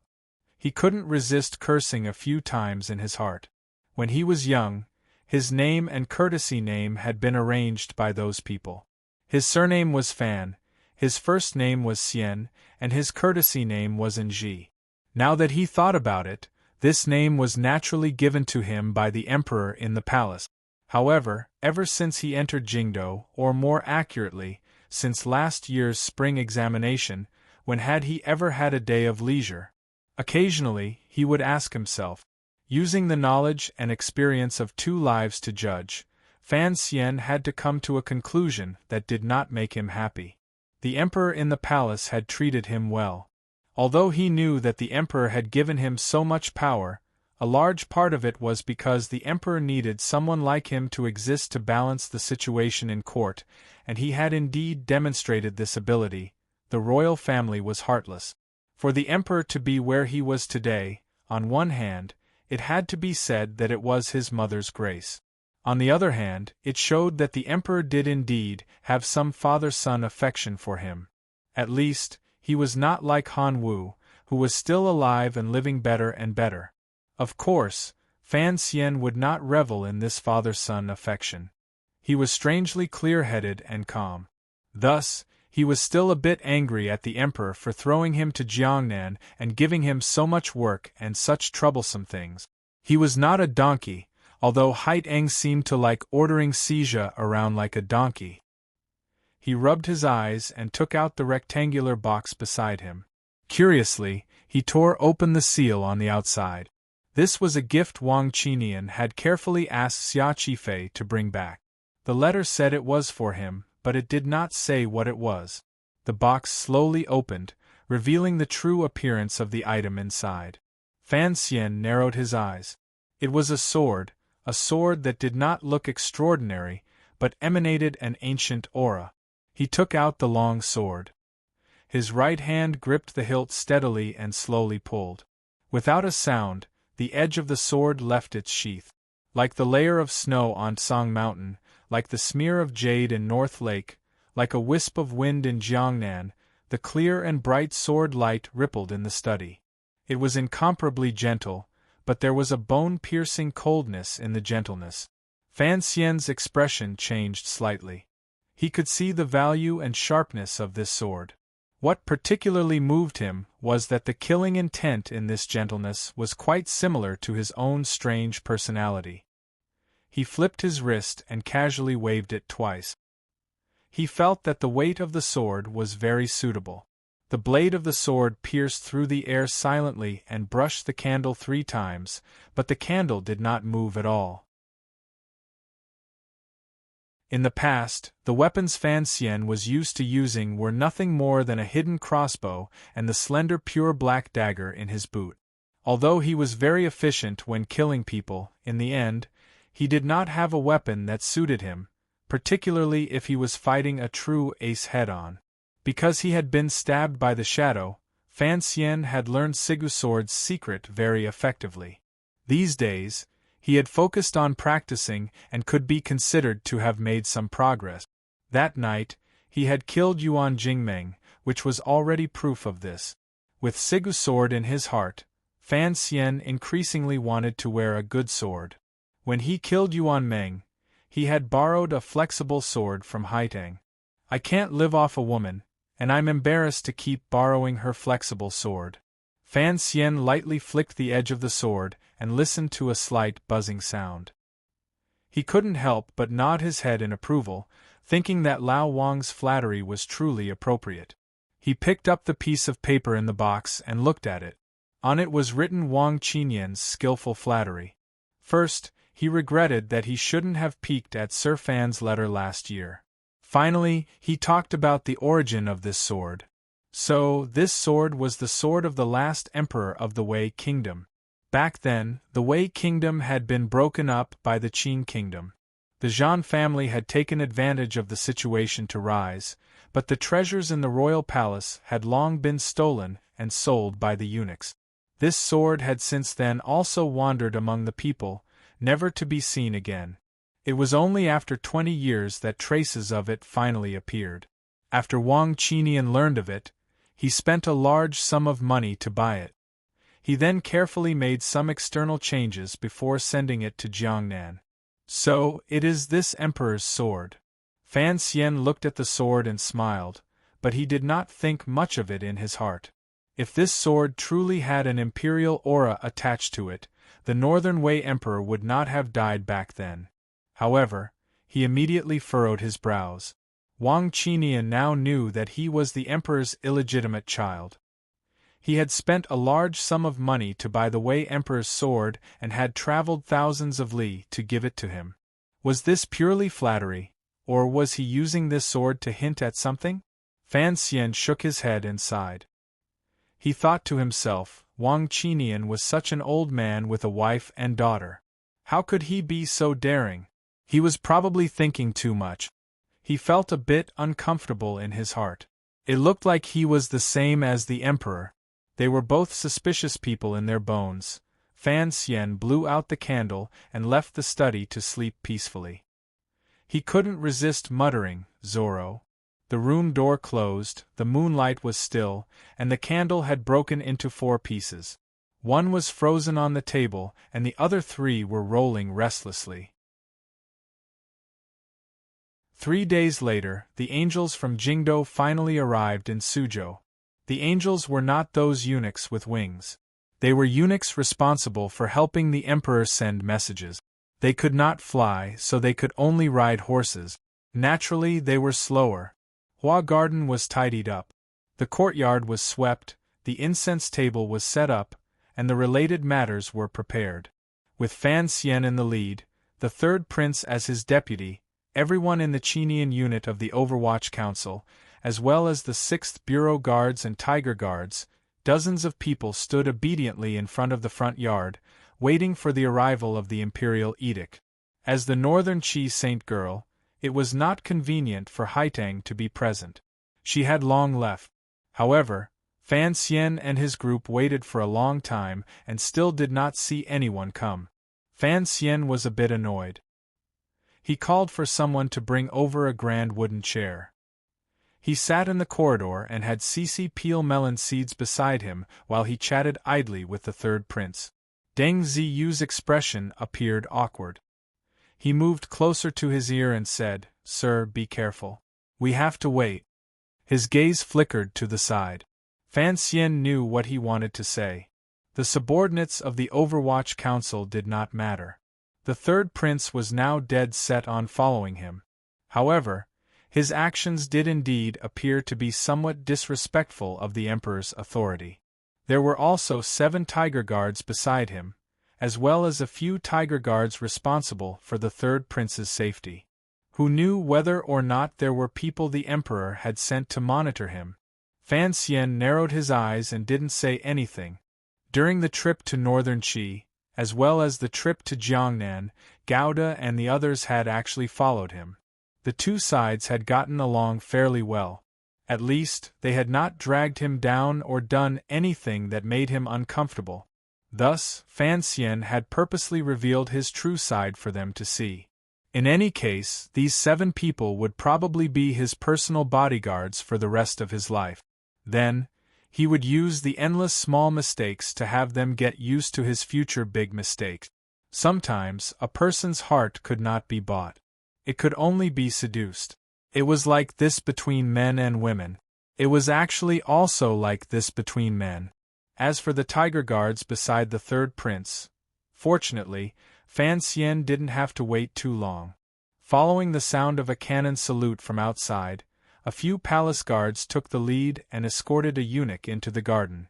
Fan Xian had long stood up. Holding the third prince's hand, he went forward to greet them. He bowed deeply and quietly listened to the edict. The eunuch who came to announce the edict was Eunuch Yao. He was also an old acquaintance of Fan Xian's. The two of them exchanged glances. Eunuch Yao knew that this young master was anxious from waiting. His heart trembled. He quickly skipped over some of the procedures that could be skipped. He directly pulled open the bright yellow double damask edict and began to read it in a sharp voice. The contents of the imperial edict were not out of Fan Xian's expectations. Some of the sentences inside were even things that Fan Xian and the emperor had already discussed in secret letters. As the ruler of a country, he had to express shock and anger at the chaos in Jiangnan. The edict used seemingly harsh words to reprimand Fan Xian. However, in the edict, not a single word mentioned the Ming family. Fan Xian knelt on the ground. A glimmer of a smile flashed across the corners of his lips. This was as it should be. How could a mere Jiangnan noble family affect the heart of heaven? Although the matter this time could not be considered small, tens of thousands of people's blood letters had been sent to the capital, and a few rotten scholars were even going to file a lawsuit in Jingdou in front of the emperor. The emperor issuing an edict to reprimand Fan Xian could be considered giving the people of the world an explanation. However, in the imperial edict and the official documents of the court, they would never mention the Ming family and criticize Fan Xian for not handling matters carefully. As for what it was, the court did not say a word. This was what was called politics. It was just a few words of reprimand.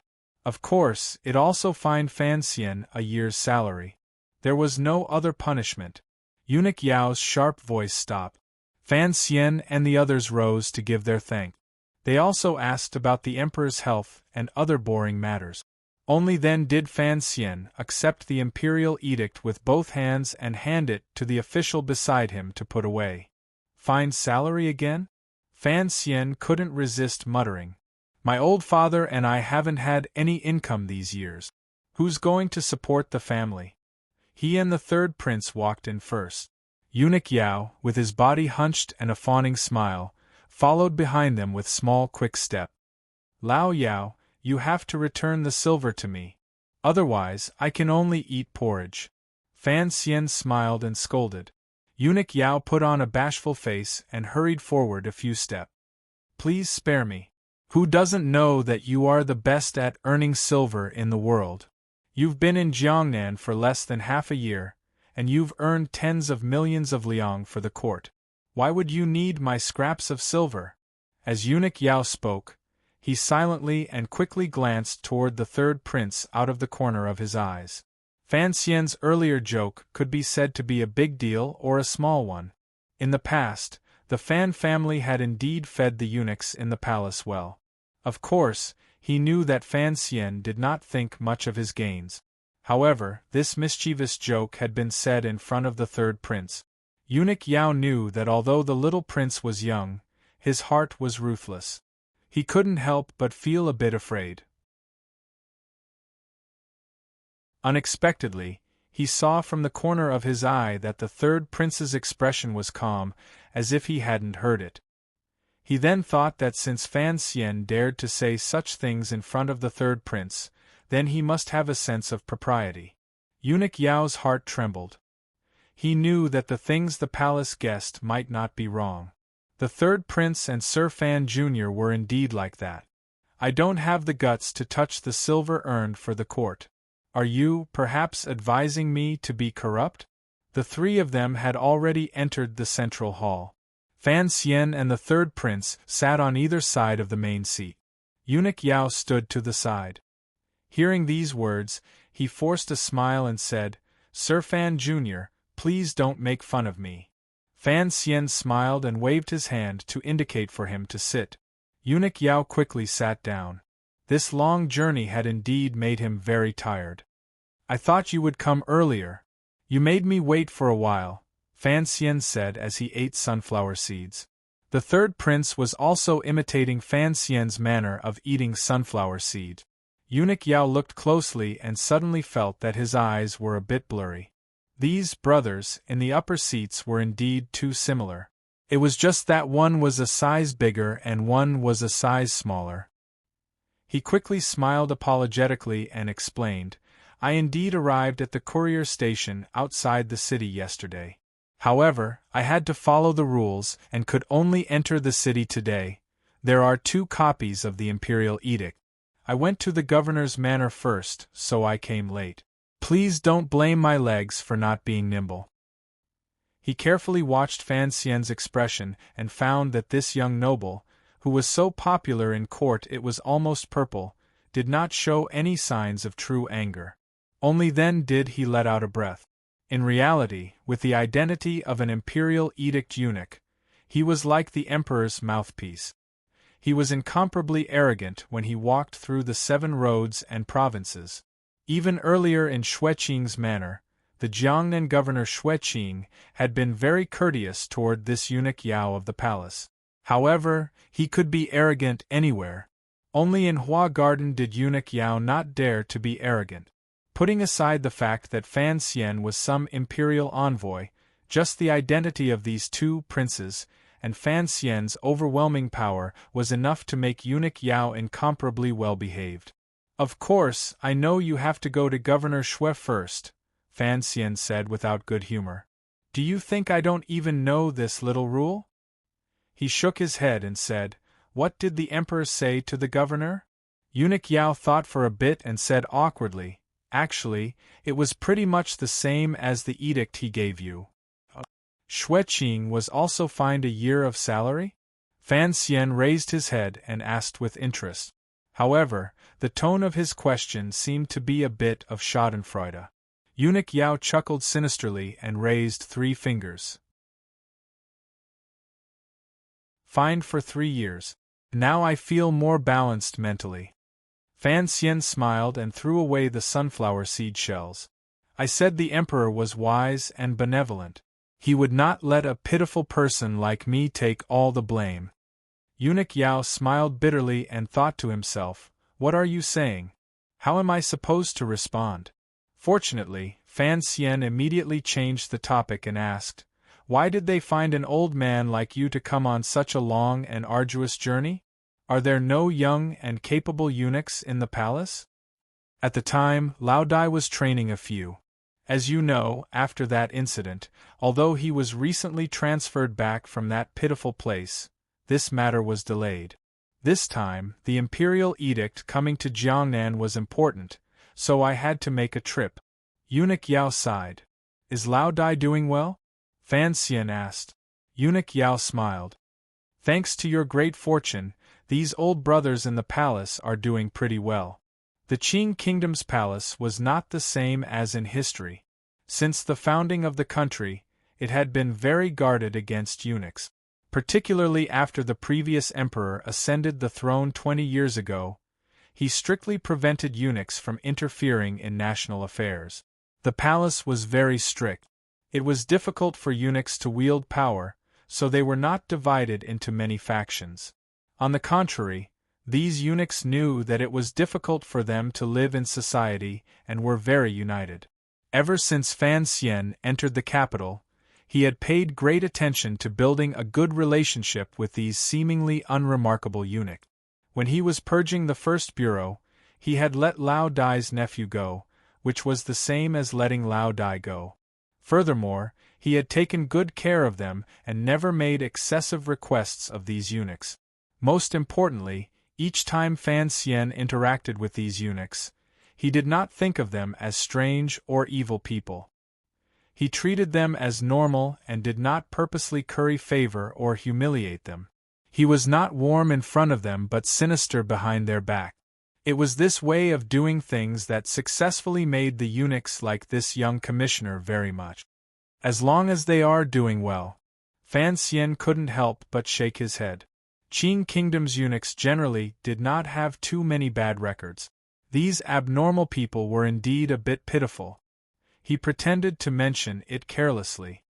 Lao Dai didn't train many young ones, however. Last year, that little guy called Hong Zhu in the royal study seemed to be quite clever. Hong Zhu has already gone to the Eastern Palace. The deputy eunuch is the Emperor's Grace, Eunuch Yao replied carefully. Everyone in the palace knew that Hong Zhu had been chased out of the royal study because Fan Xian had said something in front of the emperor. The rumor was that Hong Zhu had been blinded by money and dared to extend his hand to Sir Fan Jr. for a bribe. Fan Xian's expression darkened slightly.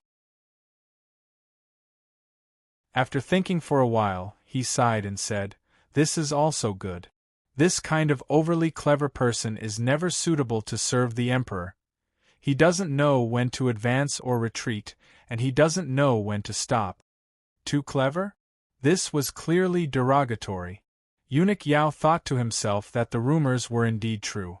Hong Zhu didn't usually look stupid, so how did he dare to provoke Sir Fan Jr.? It looked like that kid wouldn't be able to climb out of the palace. After sending off Eunuch Yao, Fan Xian led the third prince to the study. After a moment of silence, he quietly said, "Do you understand why?" The third prince thought for a while. In the end, he was still young and didn't understand the reason. He helplessly shook his head. "It's the end of spring and the beginning of summer." Fan Xian lowered his eyelids slightly and said, "We are about to go to Hangzhou. On the way, I still have to make a trip out. The Jiangnan matter has basically been settled. At most, the palace will keep you by my side for a year, which is near the end of the year. We will definitely return to the capital. When we come out again, it will only be me and not you." "Why?" the third prince asked in surprise. "There is no why." Fan Xian smiled slightly and said, "In the eyes of some people, perhaps I have a strange and unfriendly aura. You are a true prince of royal blood. If you are with me for a long time, I'm afraid you will be infected with some bad habit." "But," the third prince hurriedly said, "following Sir to Jiangnan to learn, this is something Father personally promised." "Father? Emperor?" Fan Xian couldn't resist shaking his head. "If the Empress Dowager misses you, her youngest grandson, the Emperor can only summon you back." The third prince fell silent. He knew in his heart that his imperial grandmother was different from other grandmothers. She did not like her youngest grandson very much. Instead, she especially valued the crown prince and his second brother. "In other words," Fan Xian said, "starting from next year, you will be alone in Jingdou, and I cannot always stay by your side." The third prince raised his head. A ruthlessness that did not match appeared on his childish and beautiful face. "Sir, don't worry. I will live well and wait for your return. You're saying childish things again, Fan Xian smiled and scolded. By the Emperor's side, who would dare to do anything to you? He slowly said, however, starting from now, you must stand out, at least, you must let the officials in court and the soldiers in the military know you and get used to you. Get used to what? Get used to the fact that you are also an upright prince and not a child who only knows how to run his nose, Fan Xian said coldly. Get used to you is also possible. It's also possible for you to do the same. The third prince had been with Fan Xian for half a year. He had long admired this elder brother to the bone. He felt that being by Fan Xian's side was far more pleasant than the cold atmosphere in the royal palace. At such a young age, he could only believe and was only willing to believe what Fan Xian said. However, he still asked curiously, Sir, shouldn't you first endure silently? You once said that the tallest tree in the forest will be destroyed by the wind. You are still not a towering tree. Fan Xian smiled and rubbed the third prince's head, although this action was disrespectful. Since the Emperor has you follow me down to Jiangnan, you can no longer hide. Since you can't hide, then I might as well stand out and stand behind you. Let's see which wind dares to blow against you. The third prince scratched his face, not quite understanding. I want to send a message to Jingdo through eunuch Yao's mouth. Fan Xian pulled back his hand and slowly closed his eyes. You are the person I have chosen. The third prince suddenly gathered his courage and said, even if the crown prince in the end, it is still father's choice. Fan Xian didn't open his eyes. He only quietly said, the eldest princess has chosen your second brother. The Empress Dowager has chosen your brother. Although the Emperor has not chosen, many people have already begun to choose. Why would they care if I am one more? There is no more snow outside the window. I wish everyone good health. I wish my friends in the south all the best. If you want to know what happens next, please log on to www.cmfu.com. There are more chapters. Support the author. Support original reading.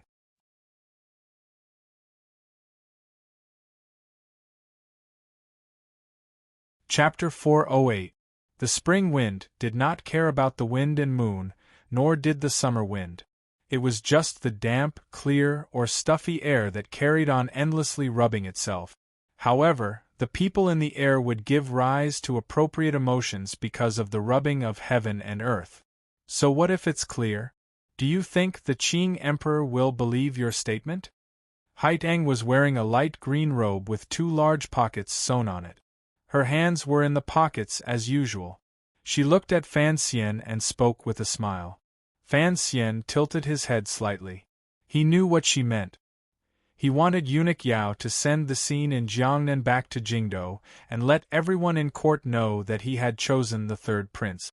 If it had been in the past, Fan Xian would certainly not have committed such a taboo by taking sides before the Emperor made his choice. However, it was different now. The power in Fan Xian's hands was too great. He had to declare to the Emperor that he had no interest in that chair. The problem was just as Haitang said. Why should the Emperor believe him? Just based on the third prince?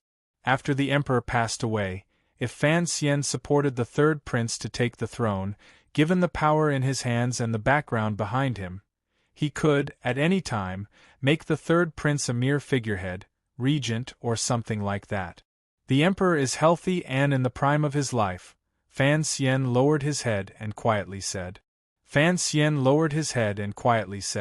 The matters of the future are too far away. I can't always be a lonely official. Furthermore, he placed the third prince by my side, so I will follow his wishes. As for what consequences will it cause? He narrowed his eyes and looked at the thin lake in front of him and the faint mist on the lake. In a quiet voice, he said, I've been thinking about a problem for a long time. Haitang yawned and covered her mouth. What problem? I also stood out this time because I wanted to put some pressure on the 2 brothers in the capital, Fan Xian said with a smile. The two brothers he spoke of were the crown prince and the second prince. I really want to force them to do something desperate. Otherwise, if they keep dragging their feet, who knows how tall my mother-in-law is? Is she as tall as a building? He shook his head. I just don't want to wait any more. Haitong's heart jumped slightly. She turned her face to look at him. You really plan on laying your cards on the table? Fan Xian smiled and said, I haven't finished speaking. I want to force the two brothers to do something desperate, but what about His Majesty? He had the third prince follow me to Jiangnan, so he must have thought that the situation would develop like this in the future. The third prince was also involved, and his attitude was so ambiguous. How could the crown prince feel good? Now that the second prince can't go up or down, he can't just let it go like this. Could it be that our emperor also wants to force his own son to rebel? After clarifying his doubts, the chill in his heart eased a little, and he let out a sigh. Haiteng lowered her head and said, Even if the imperial clan is heartless in the end, he is still a father. Is there a need to toy with his own son like this? Fan Xian nodded. That is also what I do not understand. Congratulations, Haiteng suddenly said. Fan Xian asked in surprise, What is there to be happy about? Since your thoughts are so similar to your country's emperors, then in the coming year, naturally, you will win, Haiteng said softly. Fan Xian thought for a moment and then quietly said, It looks like you have more confidence in my emperor than I do in him. Because you are a southerner, Haiteng said indifferently. Because after you entered the capital, the Qing emperor has always appeared somewhat quiet, so you have not experienced his terror. When he was still the crown prince, he led 3 expeditions to the north. With a remote Qing kingdom, he split the mighty Wei kingdom into pieces and beat all the other countries under heaven until they were as silent as cicadas in winter. Such methods, such terror, if I stand in your position and think about it, naturally, I have great confidence in him. The ruler of your country is a great ruler. Haiteng very directly praised the foreign emperor. Haiteng directly praised the foreign emperor. In these 2 years, the lion hasn't been sleeping. He's just narrowing his eyes to digest the food in his stomach. However, if someone really dares to try and touch his position, his eyes will open and he will mercilessly tear the enemy into countless pieces. Fan Xian fell silent. Actually, I understand. That is why I want to do this matter, not him. When all is said and done, you are still a passionate person. Haiteng gazed at him with a not quite there smile. Although you often like to hide your benevolence under the guise of selfishness, you are still a passionate person.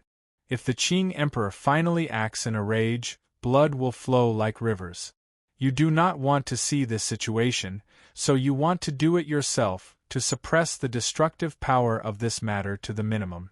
Fan Xian lowered his head, tacitly agreeing with this statement.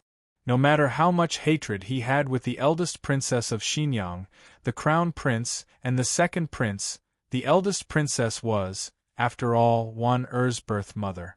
That lovely Yi Ling had also become the second princess. Once the battle over the throne erupted, it would certainly bring disaster to the family. Fan Xian was a cold and emotionless person in many ways, but he did not want thousands of heads to hang on the walls of Jingdou and dirty blood to wet the walls. The second prince, who was very similar to him, smiled so shyly. Could he still smile like that after becoming a human head? If the emperor and he won, what would happen to the Yi family? What would happen to Yi Ling? For Fan Xian, this was a problem. For the emperor, this was not a problem.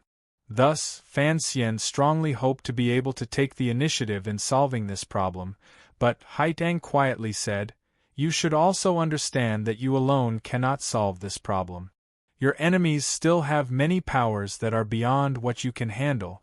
Against those people, the Qing emperor has his own plans. He does not need you to do it for him. In the end, you are only the sharpest sword in his hand, and he is the hand holding the sword. Fan Xian knew she was talking about the Juanshan conference, and nodded silently. There is also the Empress Dowager, Haiteng said with a slight smile. Fan Xian found a glimmer of sadness in the smile in her eyes. He couldn't resist muttering, both empresses are very troublesome. It was clear that Haiteng did not want to continue this unsolvable topic. Her gaze, intentionally or not, landed on the ancient sword at his waist. Wang Qinian sent it. Fan Xian met her gaze and explained. I heard it was the sword of the last Wei emperor. Haiteng's expression did not change. It was as if she had long known the origins of this sword. In a clear and cold voice, she said, be careful not to arouse too much discussion. Fan Xian smiled. Thank you for the reminder. I had originally thought that not many people would recognize it. Haiteng lowered her head. No one knew what she was thinking. A moment later, she faintly said, it has only been 30 years since the destruction of the Wei kingdom. Although Shao En and Zhuang Mohan, the last spiritual symbols of the Wei kingdom, have already passed away, it has not been that long. In this world, there are many people who remember the events of that time. Fan Xian didn't know why the girl was acting so strangely. An absurd feeling welled up in his heart. Presently, the world could be said to be peaceful, and everywhere could be said to be prosperous. Who would have thought that just 20 years ago, the world was still a large battlefield? At that time, there were endless battles. Countless people died. One large country was destroyed, and 2 large countries were born. Blood flowed on the green hills, and the yellow waves piled up corpses. Among the hundreds of thousands of white bones, the important figures who now led the way of the world were born. The 2 of them fell silent and stared at the show lake in front of them in a daze. This show lake was not the show lake of Baoyue brothel in Jingdou. It was the lake behind Baoyue brothel in Suzhou. Last month, Fan Xizha had sent a letter to the people in Jiangnan to start digging the lake. He had used a number of laborers and forcefully doubled the size of the show lake. Now, if one looked back from Baoyue brothel, the scenery was even more beautiful than it was then. However, Baoyue brothel had been cut in half by that strike. At this time, they were still busy repairing it. Thus, Fan Xian and Haiteng could only stand coldly by the lake and watch the mist on the surface of the lake gather and disperse and gather again. It was as impermanent as life and the world. Your brothel is repairing very slowly. Haiteng seemed to have inadvertently mentioned this. I'm embarrassed to use your northern chi silver in front of you. It's too much. Fan Xian smiled and immediately explained, there's no rush to repair the building. I've brought over some professionals from the capital to carefully examine the sword marks in the building. The so-called professionals were the people from the 2nd and 3rd bureaus. Presently, the broken Baoyue brothel was Yi Liuyun's first crime scene. Fan Xian hoped to be able to dig out some of the great grandmaster's true methods of attack from the sword marks and aura for future use. Haiteng said, I've gone to see. Fan Xian's eyes lit up. He knew that this girl's insight and knowledge of martial arts were much higher than his. He thought that she must have discovered something. The 8 pillars were cut down at the same time. Haiteng recalled the fine marks in the building, and couldn't resist sighing. The other cracks were only caused by sword intent. If you and I wanted to cut down the pillars we could barely do it, but that kind of control over power, who knows how many years and months it would take to reach that kind of realm? Fan Xian lowered his head and said, in your opinion, for such a heaven-shaking strike, how many times can Yi Luyun strike out? 3, Haiteng said straightforwardly. This is under normal circumstances. If that old man put his life on the line, no one knows what kind of miracle would happen. It was indeed a miracle. For a human to be able to demonstrate a method like the might of heaven and earth. You're really not coming with me? Fan Xian faced the surface of the lake and let out a deep breath. There has to be someone left in Suzhou, Haiteng said with a slight smile. Besides, you shamelessly had the 8th Bureau publicize our private affairs. If we really went to Hangzhou, what would I do? Even if you're a shameless person, you have to understand me a little. It was a straightforward, hidden bitterness. Although she said it with a smile, it was impossible for Fan Xian to resist. He smiled slightly and said, "Then I'm leaving." Haitang bowed slightly and said in a quiet voice, "I won't see you out." In the early morning in Suzhou, the wind and fog above the lake welcomed the sunlight and quickly dispersed. The young man and woman did not say another word. They naturally parted and walked along the lakeside in different directions. It did not take long to leave Suzhou. Fan Xian had originally prepared to live by West Lake in Hangzhou while he was in Jiangnan. However, because the Ming family matter was unexpectedly thorny and there were many more unexpected stories, he had stayed until now. Knowing that he was going to move to Hangzhou, his subordinates had long prepared everything. Even the girls in Hua Garden, under Cici's lead, had made preparations to move. Fan Xian did not return Hua Garden to the salt merchant. After all, Haitang still had to stay in Suzhou and keep an eye on the large amounts of silver in the Palace Treasury Transport Company and Zhaoshang Money House. Thus, he had to give the girl a place to live. He had also carefully left behind a few average-looking but efficient serving girls. Naturally, Yang Jimei would not feel heartache for this garden. On the contrary, she was extremely happy. At the farewell banquet, Yang Jimei eagerly sat at the lower end of the table. She didn't hear what the two high-ranking officials were saying. She only felt that her ancestors' graves were emitting green smoke. She was actually able to eat at the same table as the imperial envoy. The meal did not take long. The Jiangnan governor, Xue Qing, the rarely seen inspector, the Suzhou Zhizhou who was currently being investigated by the Overwatch Council, and these officials all came to see Fan Xian off. However, because of the vicious situation in the bamboo shed that day with the dragon raising its head, none of the Jiangnan officials, big or small, dared to give any gift. However, Xue Qing did not avoid preparing expensive gift. The weight of the gift list made Fan Xian involuntarily speechless. After the banquet, Fan Xian and Xue Qing walked casually in the garden. Fan Xian smiled and said, "Sir, you spoil me like this. First, I can't afford it. Second, how can I properly lecture these Jiangnan road officials in the future?" His words carried a double meaning. Xue Qing laughingly scolded, "It's not like it's for you. You have to take it even if you don't want to." Fan Xian was puzzled. Xue Qing said in a clear voice, "Half of it is for the young lady of the Lin family. No, it should be Lady Fan. It's her first time in Hangzhou, so she certainly didn't bring enough things with her. This is for her." He continued, "The other half is for my teacher.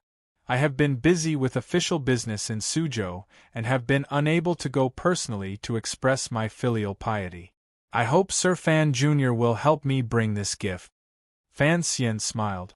A few days ago, he had already informed Xue Qing of his upcoming trip to Wuzhou and had written it in a letter to the emperor. Only now did he remember that no matter what, Xue Qing had to prepare a heavy gift. Having thought this through, he didn't say anything more. In a quiet voice, Fan Xian said, "I will be in Hangzhou. If you have any orders, please send a letter." "I wouldn't dare," Xue Qing smiled and said. "You are also the imperial envoy. I wouldn't dare to give orders, but there will always be trouble." Fan Xian casually replied. He knew that Xue Qing had long hoped for him to leave Suzhou, so he didn't point it out. Just as they were about to part, Xue Qing suddenly opened his mouth and asked, "Sir Fan Jr., there is one thing I have not found the answer to." "Sir, please speak," Fan Xian said seriously. Xue Qing was silent for a moment and then said, "Sir, just how old are you this year?" Given his status as the Jiangnan governor, he didn't use conventional greetings. Instead, he used the tone of an elder to ask. Fan Xian chuckled and said, 19. Xue Qing paused slightly. On the contrary, it was the truth of the rumors that he didn't dare believe.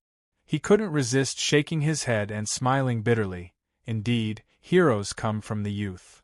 After the imperial envoy left the city, Hua Garden immediately became much quieter.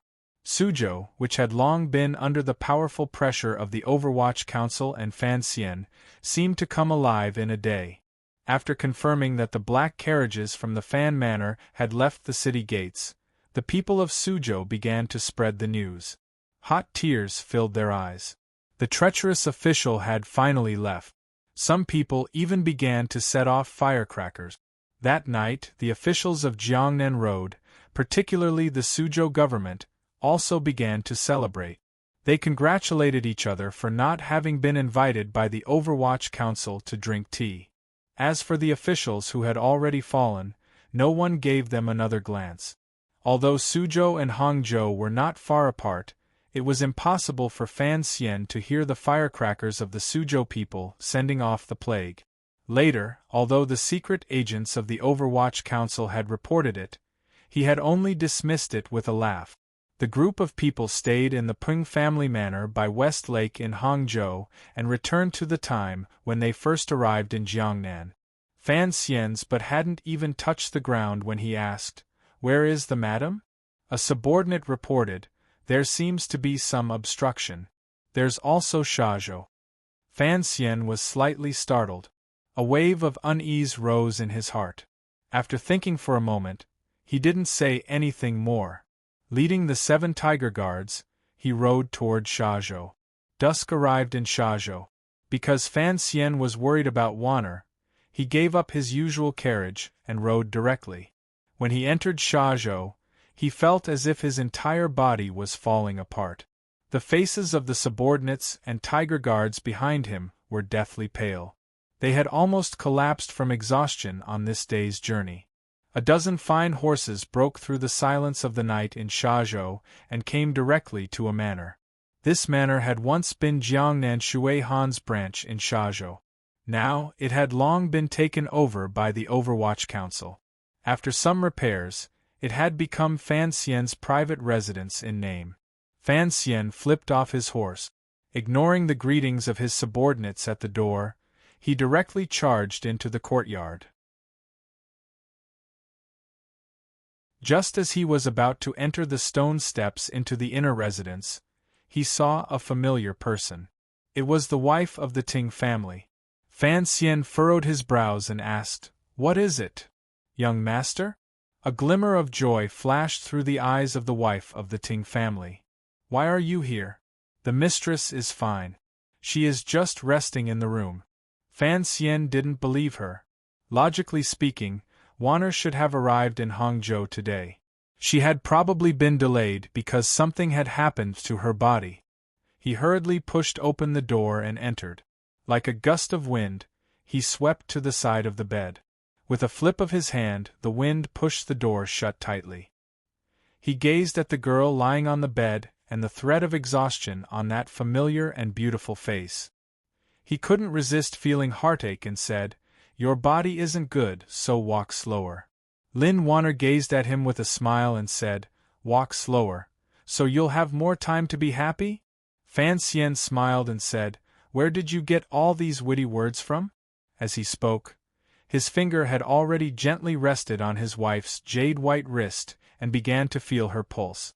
What Fan Xian was most worried about was Wanner's body. After all, she had been infected with a lung disease for a number of years.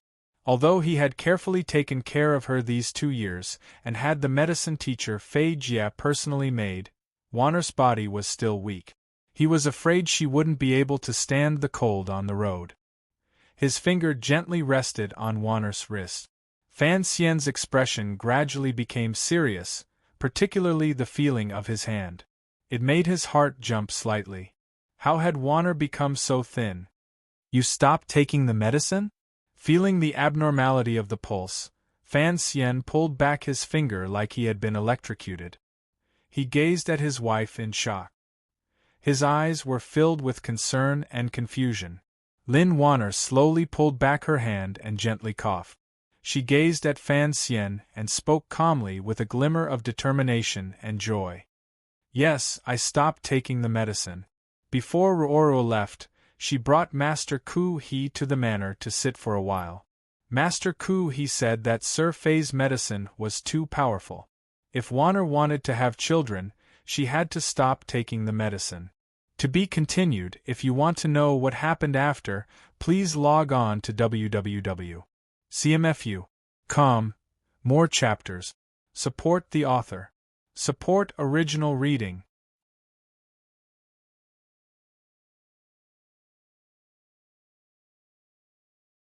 Chapter 409.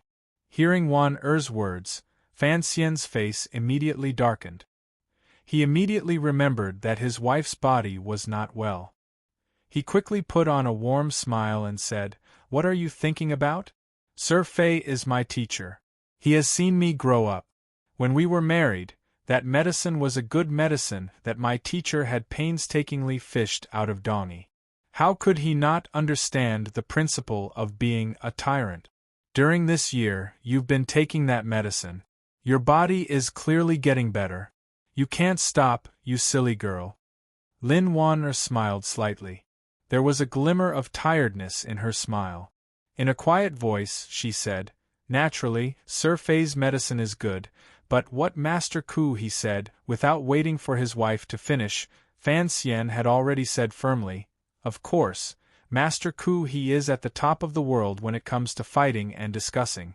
But, when it comes to treating illnesses and taking medicine, he can't even compare to a finger of my teacher and I. Listen to him. It's better to listen to a sow."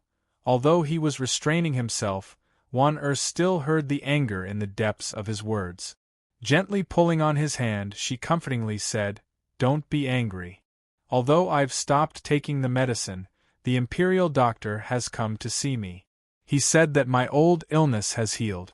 It is just that the qi in my body has been rushing recently, so my body is a bit weak." Fan Xian shook his head and half sat on the bed. Pulling Wan into his embrace, he gently patted her shoulder and said, "Your body is the most important. Don't listen to what other people say." Wan leaned into his embrace and was silent for a moment. Slowly she said, "But, I really want to have a child." Fan Xian was silent. No one knew what he was thinking. A moment later, he said, "I don't want to be angry at you, but I want you to know that there is nothing to discuss in this matter.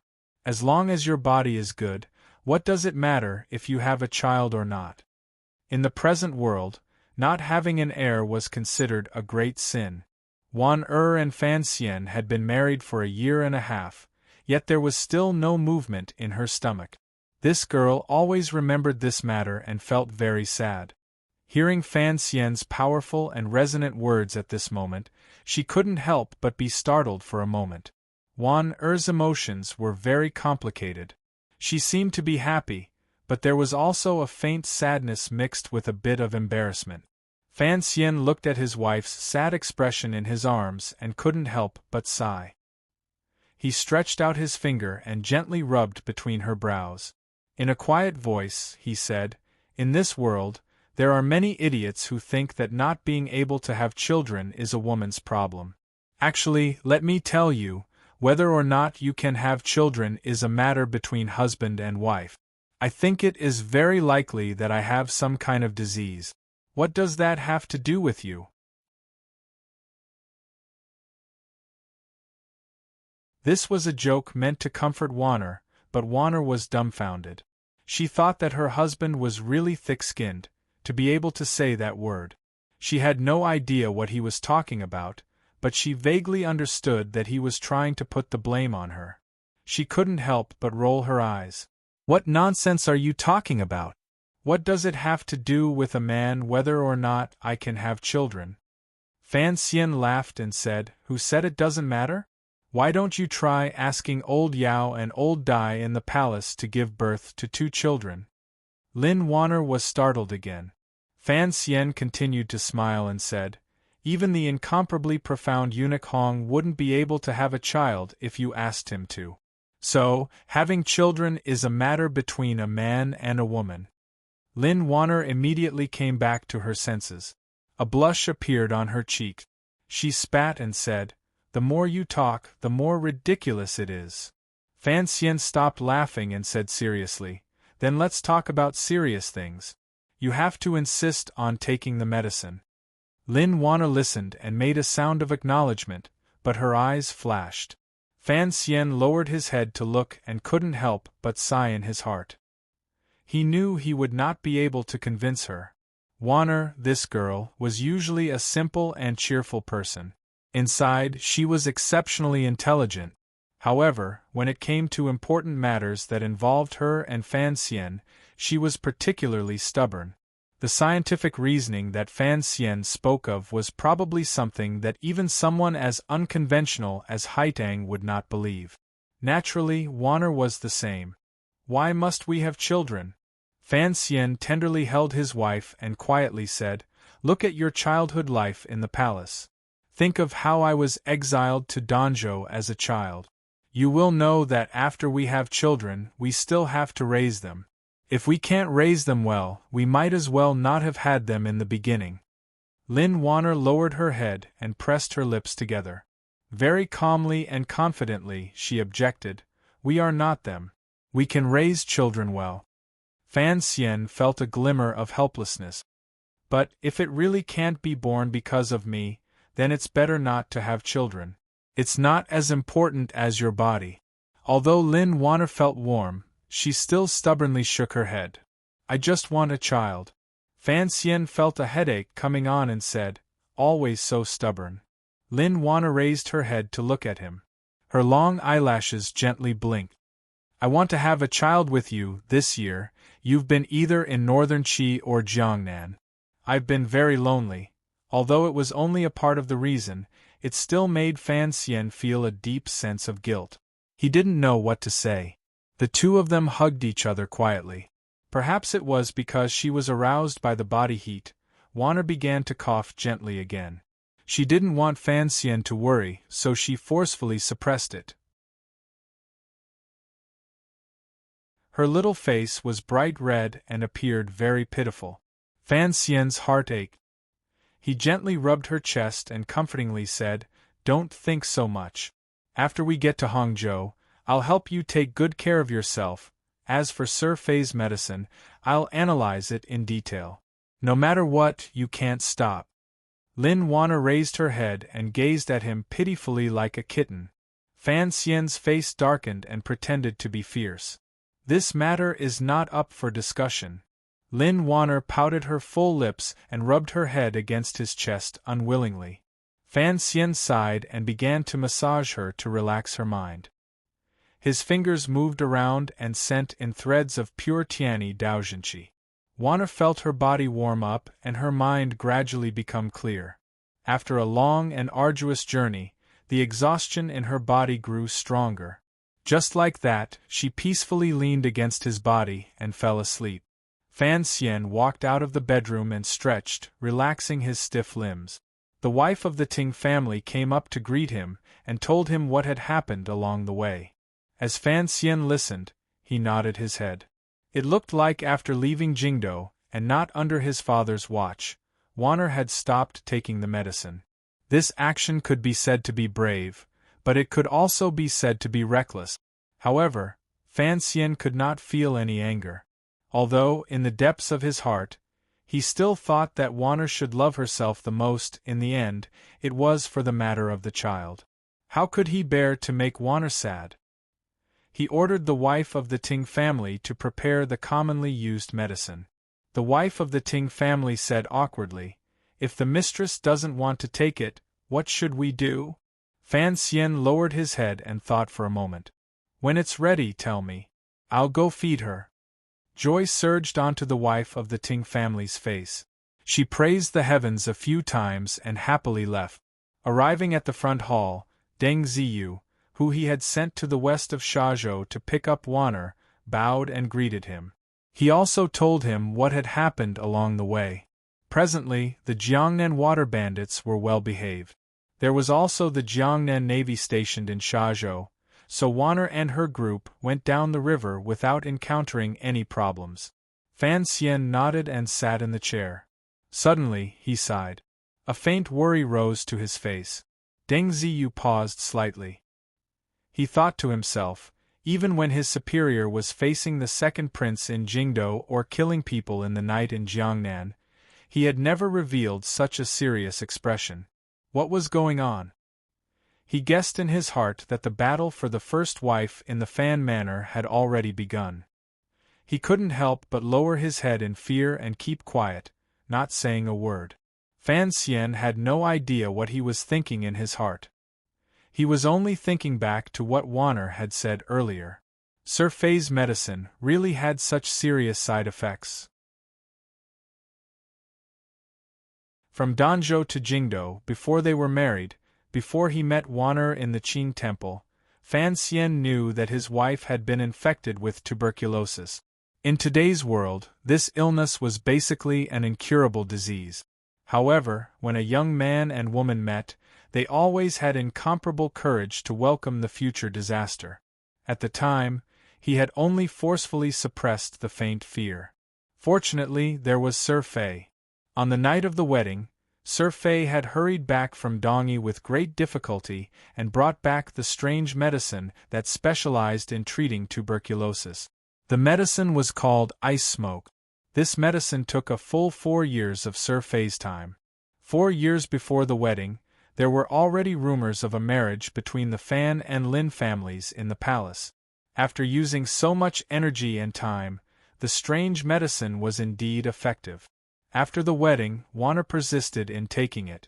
Each time, she only scraped a small amount from the pill and swallowed it with a medicinal soup. Her body gradually improved and she no longer coughed. The imperial physicians in the palace all thought that the princess tuberculosis had already been miraculously cured. But side effects? Vinegar made turtle shell. Fan Xian thought back to the ingredients in the pill. Rehmannia, donkey's gelatin, beeswax. What does this have to do with making a child? He immediately thought of Fei Jie's expression when he spoke on the night of the wedding. After taking the medicine, you are forbidden from sexual intercourse for a month. Naturally, this was a naughty joke. Now that Fan Xian thought back, he realized that his teacher seemed to have hidden some important information. Later, Fan Xian had always felt it was strange why Sir Fei rarely saw him. It was as if he was hiding from something. Could it be, the true side effect of this ice smoke was to harm the patient's reproductive function? Fan Xian sat in the chair and couldn't help but shake his head. As long as Wanner's illness could be cured, as long as her tuberculosis did not come back, as long as she was healthy, was it important whether or not she could make a child? Speaking of his previous life, Fan Xian felt that the most inexplicable scene in that world was the one he would occasionally see on television or in novels. The doctor in the delivery room, full of caution, came out of the delivery room and told the family of the pregnant woman that she had a difficult labor and could only save one. Should they save the adult or the child? Save the adult or the child? Was there a need to ask? Fan Xian had always thought this was the stupidest question. It was absolutely stupidest to the extreme. Fan Xian was not an idiot. But, old bald donkey. Fan Xian stared coldly at the stone floor in front of him. The evil fire in his eyes burned brightly. Sinisterly, he said, "You big idiot." Deng Ziyu paused. He didn't understand the word idiot, but it was clear that the commissioner was already angry to the point of exploding. He quickly comforted, "Sir, don't be angry, don't be angry." Fan Xian opened his mouth and cursed loudly, "Calm my *SS." He slammed his palm down and directly smashed the table beside him into pieces. He cursed sinisterly, "That goddamn old bald donkey, what exactly are his intentions?" Regardless of whether or not Sir Fei's medicine had side effects, it was truly and greatly beneficial to Wanner's body. After Wanner stopped taking the medicine, her body clearly weakened. Who knew what would happen in the future? Wanner stopped taking the medicine because Ku He had pointed out this matter, but why would Ku He do this? Fan Xian did not think that Ku He was a person who purely bemoaned the state of the universe and pitied the fate of mankind.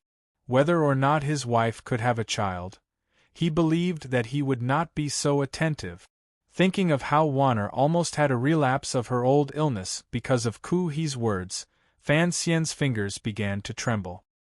He became angry and found it difficult to suppress the urge to kill. He stood up. His eyes burned with a sinister fire.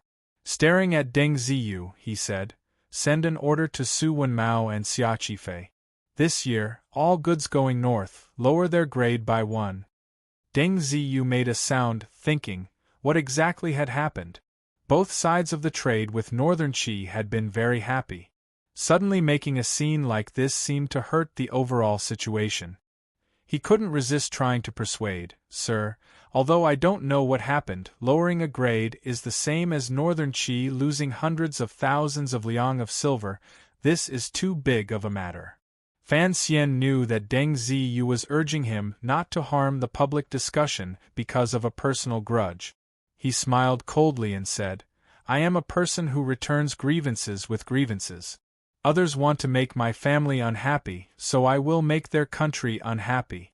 Hundreds of thousands of liang of silver in exchange for my wife's coughing for a dozen days is already letting them off easy."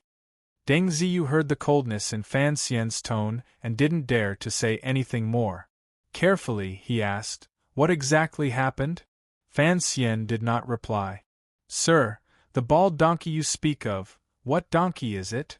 Fan Xian smiled coldly and said, "It's Northern Qi's Ku He, that hairless donkey." Deng Ziyu was silent. He was shocked but didn't dare say anything. He thought to himself that the commissioner dared to curse Sigujian out in the street. Perhaps it wasn't Sigujian? At this time, calling Ku He an old donkey in his own home didn't seem to be a big deal. Fan Xian continued coldly and said, "Send a letter to Wang Qinian. Tell him to prepare to release the news." "Yes." Deng Ziyu accepted the order and asked, "What specifications? When?" "Specifications?" Fan Xian narrowed his eyes. "Within 3 days, let everyone in northern Qi know a story. Also, let them believe this story. As for when, listen to my instructions." "Yes." If it wasn't for the fact that Ruoro was currently studying under Ku He, Fan Xian wished he could spread the news of Ku He eating human flesh today. Although he knew that this kind of rumor would not harm Ku He's majestic reputation and would not bring him any real benefit. In other words, now was not the best time to spread the news. However, Fan Xian couldn't help it. Now that he couldn't kill Ku He had to do something to get revenge. Many times, Fan Xian appeared to be a calm and sinister person, but when it came to the people he cared about the most, he would become angry like a lion. Even though he knew he wouldn't get much and would suffer a loss, he still had to roar and protect his territory. Regardless of what Ku He thought, Wanner had indeed stopped taking medicine because of his words, so Fan Xian had to make Northern Qi and Ku He suffer a loss. Perhaps it was a bit childish, but Fan Xian could still be called a person, probably because of this childishness. "Tomorrow morning, I'll take a boat back to my hometown. I'm officially taking a leave of 10 days. I'll be back around the 9th day of the Lunar New Year. If I can write in my hometown, I'll write some. If I can't, I'll seriously entertain myself and celebrate the New Year. Here, I wish my dear brothers and sisters a Happy New Year. I have to go and pack my luggage now. Well, there's still one more chapter left in the 5th volume. After I finish the next chapter, I'll write a summary at the end of the volume. I'll also write a summary of 2007. I'll recall my life last year and the days I read and wrote with everyone. I'll also wish everyone a Happy New Year, good health, and a happy family. Oh right, if everyone is afraid of not having a book to read, I'll introduce everyone to Jing Guan's new book, Unparalleled Food and Lust. This is something I really like. Of course, Jing Guan's book doesn't need me to advertise it, but I know some friends might have been scared away by the first 3 chapters and the introduction. This book is written very comfortably. Personally, I think it's much better than the beast's blood. At least, the opening chapter is much better. I can't give a detailed evaluation. I can only say that Jingguan is very talented. Of course, I don't know him, so this is not an advertisement. I just want to share something good with everyone. To be continued. If you want to know what happens next, please log on to www.cmfu.com. There are more chapters. Support the author. Support the original reading.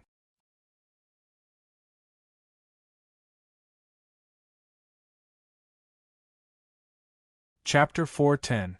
It was a very fulfilling and tiring New Year's Day. I'm going to catch up on my sleep later. I'll start work tomorrow. I'll report the details of the sublimation to everyone the next day. To be continued. If you want to know what happens next, please log on to www.cmfu.com. There are more chapters.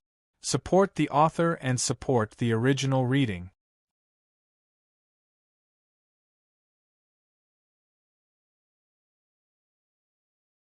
Chapter 411.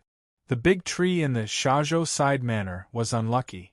Fan Xian had used the emperor's sword to unleash his kingly aura and shaved off countless tree bark. The reason for this was all because the young imperial envoy's anger was not shallow. He could not put on a sour face in front of his wife, nor could he immediately rush to Shangjing in northern Qi to scold his own sister's teacher. Thus, he had to find a way to vent his anger. Fan Xian was not a boring boss who liked to beat and scold his subordinates to relieve stress. It just so happened that in his previous life, he had been lying in bed reading a book. He had once read a sour story that made him cry. Thus, in this life, he learned from the male lead of that story. The male lead, who liked to pour water that he washed his feet, had been bullied by his wife and endured it for many years. He would always sneak out in the middle of the night and smash trees by the river to find a pitiful psychological balance. Fan Xian didn't smash trees. He used the Grand Sigu sword to slice at trees. As he sliced, he gritted his teeth hatefully. When the trees in the courtyard had their hair all white overnight and their clothes torn to shreds, revealing their lowly and naked bodies, Fan Xian and his group left in the carriage and returned to the Ping Manor by West Lake. There were many people waiting for the imperial envoy and the princess by West Lake. It was not convenient for the two governors in Suzhou to come personally, but the Hangzhou Zhizhou that Fan Xian secretly admired would not be polite. He sealed off a third of the long embankment by West Lake to make it easier for the Fan Manor's carriages to enter. He also led a group of subordinates to wait around, afraid that these two important figures would be dissatisfied. As for this flattery, Fan Xian comfortably accepted it. After all, Wanner's health was not good and she did need peace and quiet. After everyone met up in the manor, Cece and the wives of the Ting family served Wanner to rest. Fan Xian found some time to see the Hangzhou Zhizhou and said a few warm words of encouragement. The next day, he had Tiger Guard Gao to block all of the wives of these officials outside the back garden. The mistress of the Fan family did not see guests. Wanner gazed at Fan Xian pitifully. Her brows had long furrowed into a weak willow leaf in the wind. Her eyes were crying and complaining. "Good husband, just spare me." Fan Xian smiled and said, "Be good, just drink the medicine. Otherwise, I'll spank you." Wanner had no choice but to drink the medicine bitterly. She couldn't help but sigh deep in her heart. She wondered why she was so stupid. She told Fan Xian the reason. Given his personality, he would not allow her to do this. If she had known earlier, she would not have come to Jiangnan. She would have just secretly stopped the medicine in Jingdou. Suddenly, she shyly thought that if she didn't go to Jiangnan, even if she stopped taking the medicine and got rid of the foreign element in her body, but without him, how could she have a child? Fan Xian was wiping away the medicine at the corner of her mouth with a handkerchief when he suddenly saw his wife's blushing face. He was startled, not knowing what she was thinking. "Wife," he teased, "why are you so shy?" Wanner rolled her eyes at him and said, I'm not telling you. She quickly changed the topic. Coming to Jiangnan this time, for one, was a matter that had been decided before the new year. Another was an important matter that needed to be discussed with Fan Xian. For these matters, she could not trust the servants to pass on the message. Fan Xian saw that she was serious and furrowed his brows slightly. Putting his ear close, he listened to his wife speak quietly by his ear. His mood grew heavier and heavier, but his face did not change. It remained calm. He comforted and said, I thought it was something big for you to come down to Jiangnan in such a hurry. The elders in the palace are used to gossiping about people and don't care too much. During their days in Jingdo, this young couple had a good understanding. Furthermore, they had once made it clear that Wanner was now someone's wife and daughter. In such a complicated relationship, Fan Xian pitied her and did not want her to be too involved in these dark matters, even if Wanner could actually help him a lot.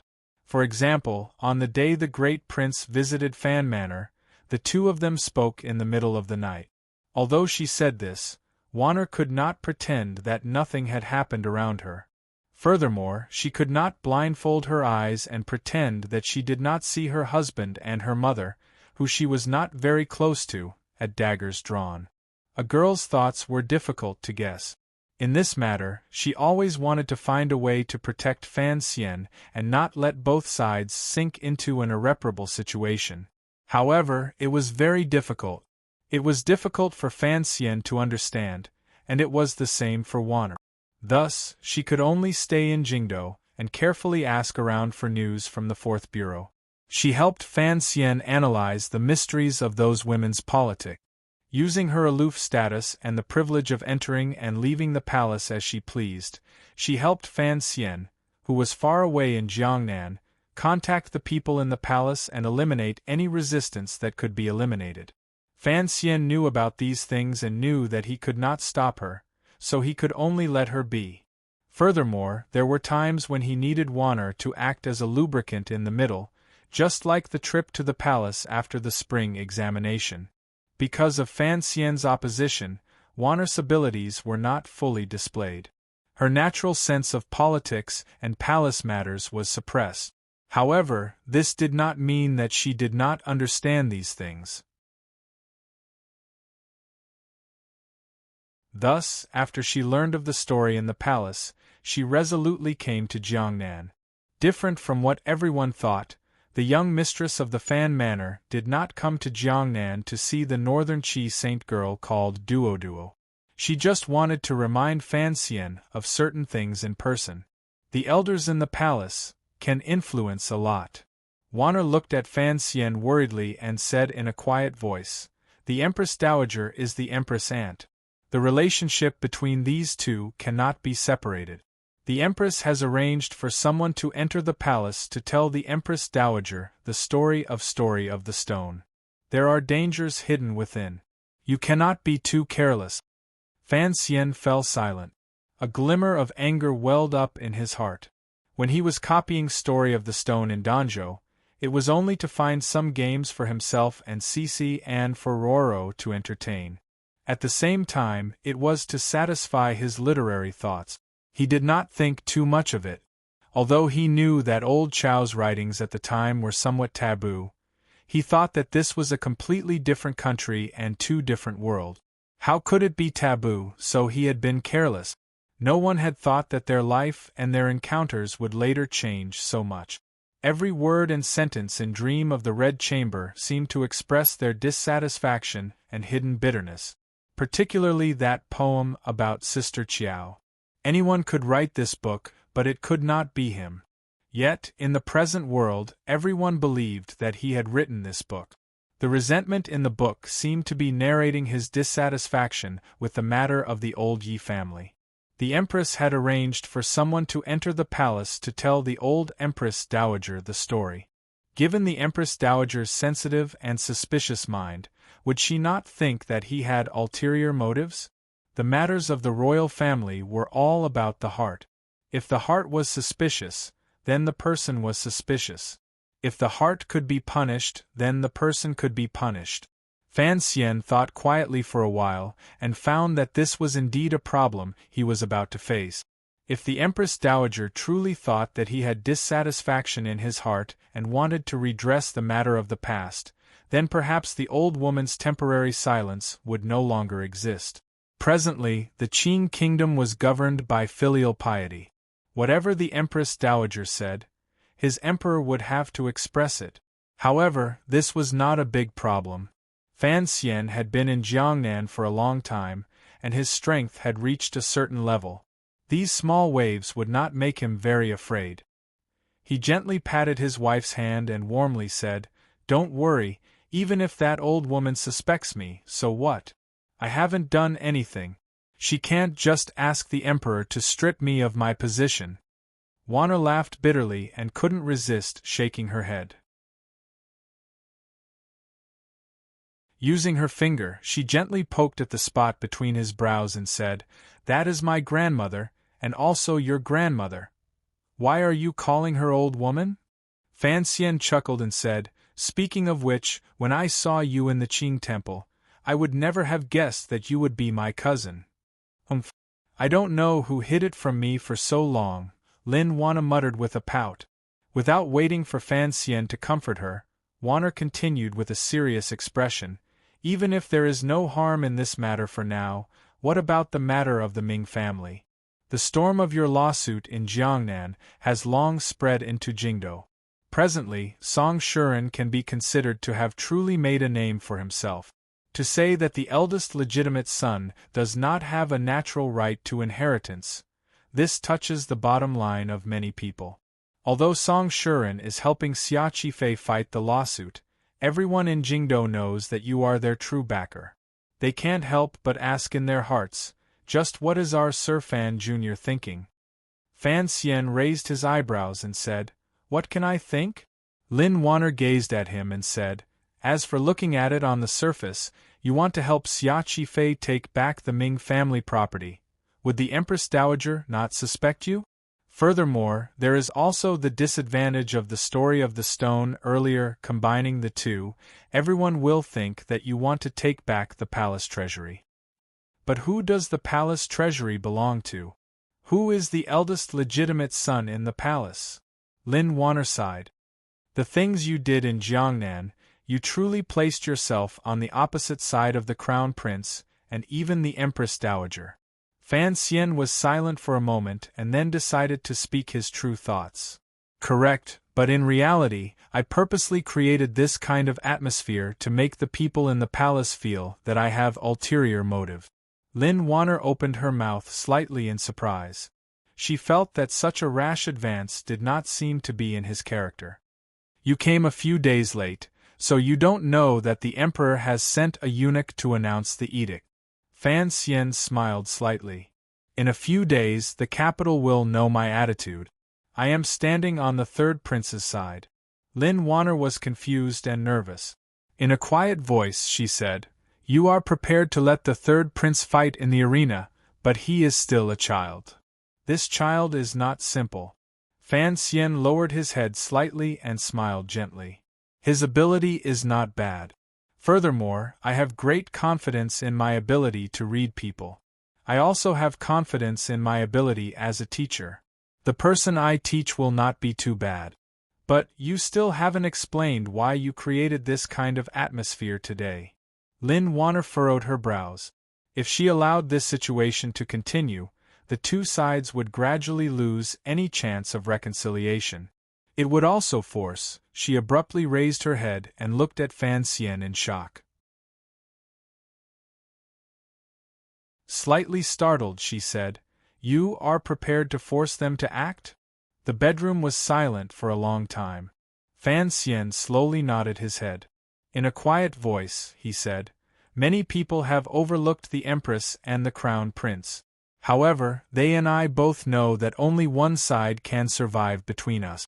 Taking advantage of the fact that the Emperor still cares about me, I am going to force the hidden disaster to erupt earlier."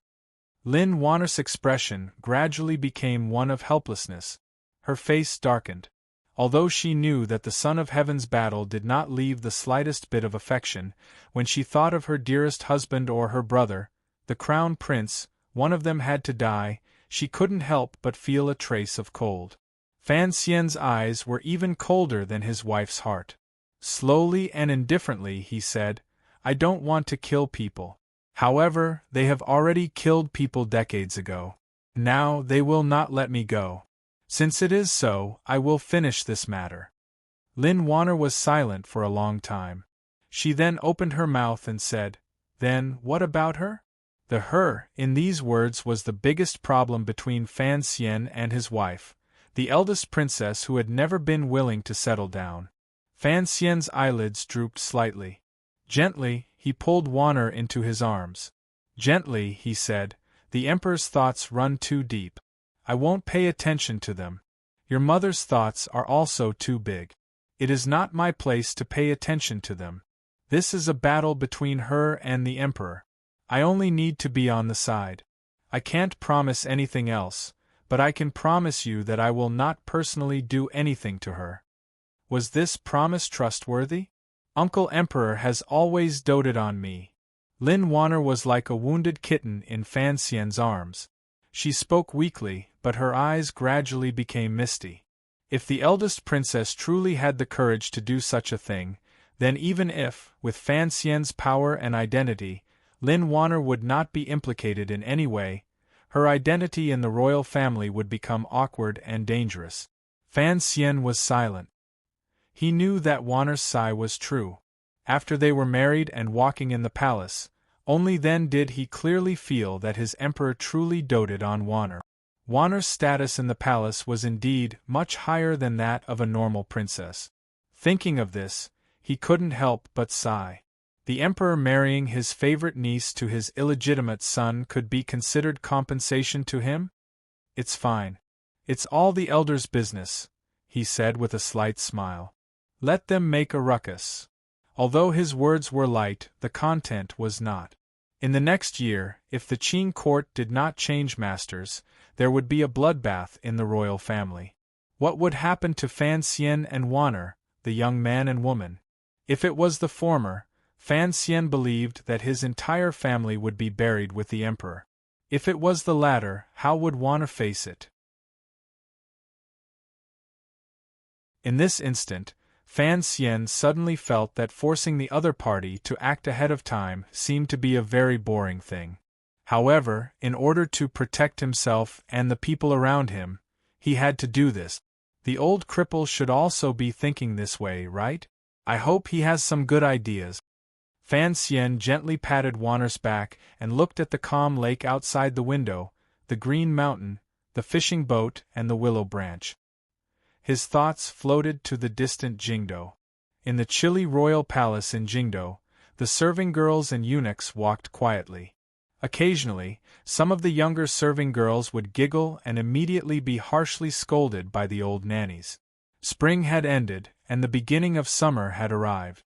The trees in the palace were luxuriant, but the people in the palace still did not have a sliver of freedom. Guangxin Palace had once been the eldest princess's palace. After the matter of the eldest princess secretly communicating with Northern Qi and betraying a high-ranking Overwatch Council official had been exposed by Uncle Wu Zhu through the city, the most beautiful woman in Qing Kingdom had sadly withdrawn from the political scene in Jingdo and gone to the cold and cheerless Li Palace. Although she could faintly influence the situation in the palace from Xinyang Li Palace, it was not as convenient as being inside Jingdo. Thus, in the 6th year of the Qing calendar, she finally convinced the Empress Dowager to move back to Jingdo. At this time, the sensational incident of the Juanshan Conference had long disappeared from people's memories. However, not long after returning to Jingdo, the power of the Juanshan Conference in Jiangnan was revealed angrily in front of her brother the Emperor. Thus, the Emperor ordered her to once again move into the royal palace.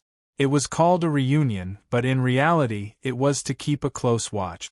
However, the eldest princess had, after all, operated in the palace for a long time.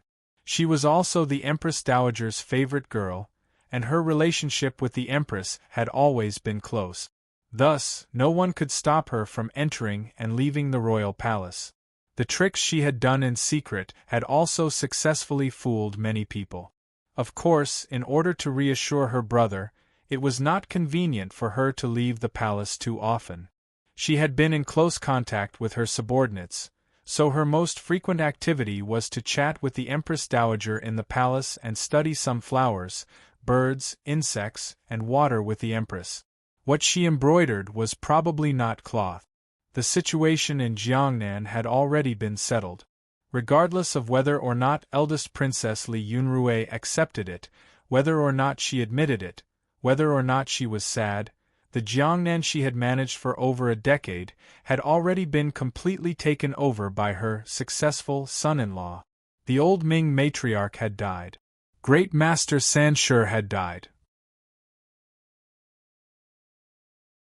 The Ming family was as silent as a cicada in winter. Under the combined suppression of Fan Xian and Xue Qing, the Jiangnan officialdom did not have much of a backlash. The trusted aides she had placed in the 3 large workshops of the Palace Treasury Transport Company had all been pulled out by Fan Xian. Although those officials were still respectful in their letters, under Fan Xian's tyrannical power, they could not move. The anger of the people, which had been created with great difficulty, had, for some reason, quietly dissipated. Thus, the letters of blood from tens of thousands of people that had been sent to Jingdo from thousands of li away, and the old scholar, who had brought the case before the emperor had become rootless trees. They were not a threat to the court at all. Forfeit salary? The eldest Princess Li Yunrui narrowed her eyes. A trace of ridicule flashed through her beautiful phoenix eyes. Tell me, do you think the Fan family lacks this little bit of silver? Sitting beside her was the dignified and luxurious-looking Empress. The Empress smiled slightly and said, "The Emperor dotes on the Fan family. A few days ago, the investigation of the Ministry of Revenue was also hastily concluded." The eldest princess smiled slightly. Her long eyelashes fluttered with a tenderness that did not match her age. She smiled lightly and said, "Minister Fan has done a great service to the country. How can we women compare?" She sighed and said, "When all is said and done, I don't actually have a child. Having a daughter is not that close, so why should I care about these things? I think that when autumn comes, I should ask my mother to go back to Xinjiang to live." The Empress's heart thumped. She silently cursed this foxy woman for pretending to be young. She could also hear that the other party was retreating in order to advance. However, in the present situation, if Li Yunrui really did not do it, then she and the Crown Prince would not be able to stop Fan Xian and the third prince's momentum. Of course, the Empress was not an idiot. She knew that the eldest princess would not give up the power in her hands and leave. The other party had said these words to gain the upper hand in the situation. There was even a glimmer of caution in the Empress's smile that should not have been there. "What are you saying, sister? Although I am a stupid woman who does not know the affairs of the country, I know that you are a pillar of the country and have obtained countless benefits for the Qin court. If you truly go to Xinjiang, the emperor will be the first to not agree." The conversation between these two women still could not leave that chair. However, no one dared to speak too bluntly of such a matter before it started. The eldest princess was silent for a moment and slowly opened her mouth to say, "Mother is old and is always easily deceived by others." The Empress nodded and smiled slightly. "Let's take it slowly." The two of them were silent and raised their teacups to sip. The Empress suddenly asked probingly, "I heard, Fan Xian is doing well in Jiangnan. Is it that an ace suddenly came and cut down half a building in Suzhou?" The matter of cutting down half a building with one strike could not be hidden for long. It still traveled back to Jingdo and into the palace. The eldest princess knew what the Empress wanted to ask, but she purposely did not give her the truth. With a trace of pride, she smiled and said, "I do not know much about the matters of the Jianghu. If a great grandmaster stood behind the eldest princess, Then the Empress would have a clearer understanding of where she should stand in their cooperation. Of course, this would also greatly strengthen the Empress and the Crown Prince's resolve. Seeing that the eldest princess was not willing to speak clearly, the Empress cursed in her heart and took her leave. Looking at the mother of the country's slightly lonely figure, a glimmer of pity and disdain flashed through the eldest princess's eyes. She wondered where this kind of character got her confidence from to want a piece of the pie. The chief strategist of Xinyang, Huang Yi, and Yuan Hongdao could not enter the palace, so the trusted aide at the eldest princess's side was a eunuch. The eunuch stood to the side and quietly said the question in the eldest princess's heart, "Does the Empress not know this is asking a tiger for its skin?" The eldest princess said the words that it was inconvenient for a trusted aide to say. She smiled coldly and said, "Even if I am a tiger, she can only stand on my side. Otherwise, if the third prince truly ascends and Fan Xian wants to avenge Yi Qingmei, who will help her block it?" She slowly closed her eyes and said, "She and I have temporarily put aside the question of whether it is Chengxian or the second prince, because she knows that if the matter succeeds, she will not be able to win against me. She only wants a way out." The Jiangnan side? "Don't worry about it anymore." The eldest princess sighed. That son-in-law of mine had already made preparations before he went to Jiangnan. How could those natives in Jiangnan be a match for him? She shook her head and faintly said after a moment of silence, "Now that I think about it, I really did make a big mistake back then. If it wasn't for the Nyolan Street incident, how could Fan Xian and I have become like this? If he stood by my side, who in this world could oppose us?" Not waiting for the eunuch to reply, she laughed self-mockingly. What a fantasy! If Fan Xian and I did not have such an unsolvable hatred, how could my emperor brother dare to put him in such an important position? The eunuch listened to the side and didn't even dare to breathe loudly. From the beginning, I was wrong. A glimmer of coldness and decisiveness flashed through the eldest princess's beautiful face.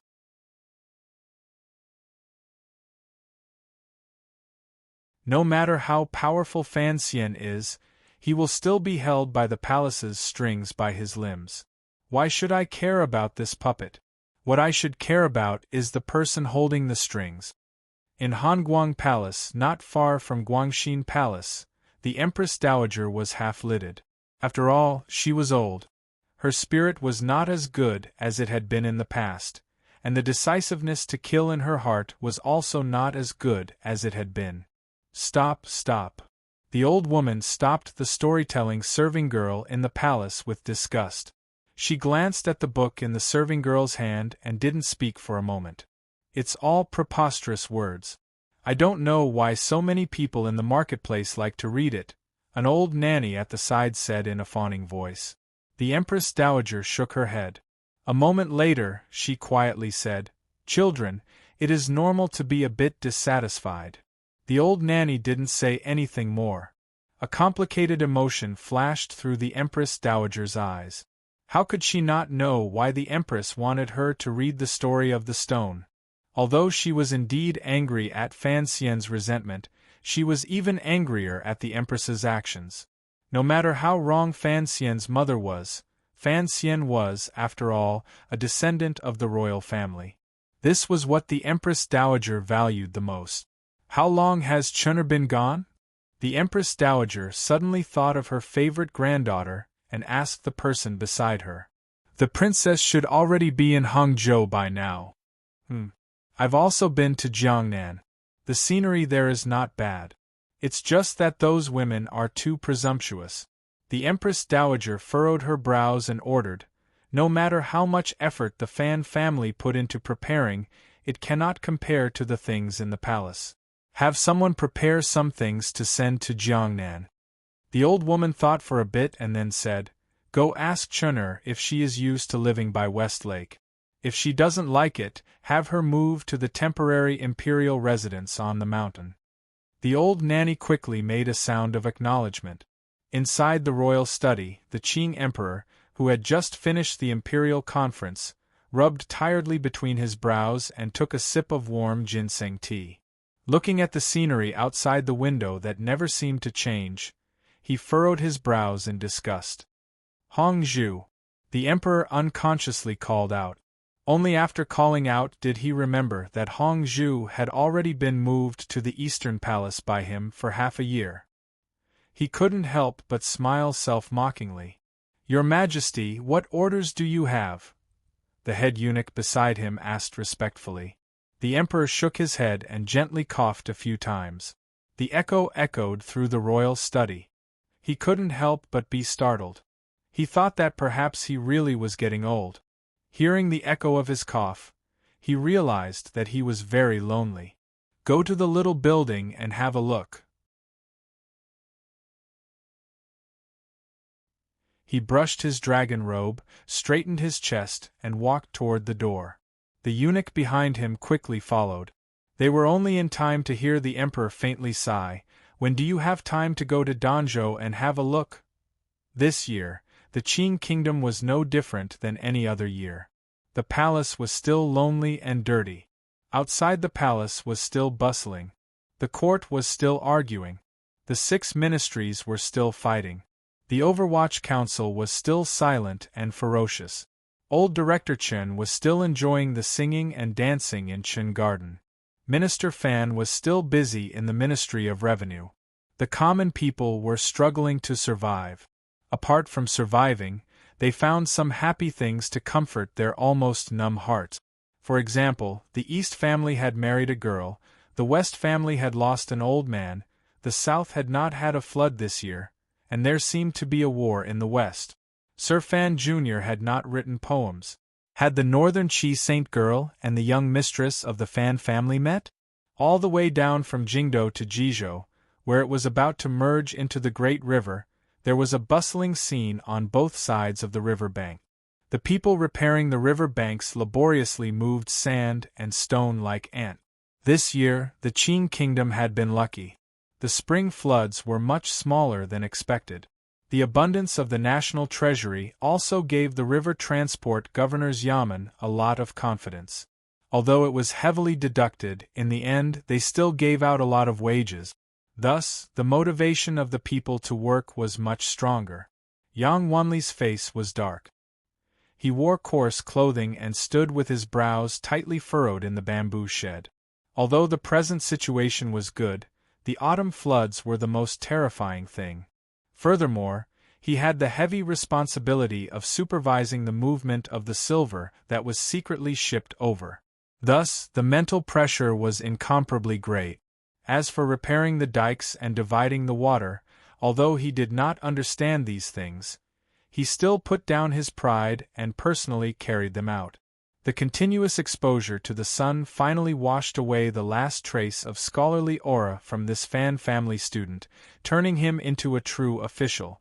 On the river banks, a number of people came from afar. It looked like they were officials heading to a foreign place. From a distance, the group of people began to call toward the inside of the bamboo shed.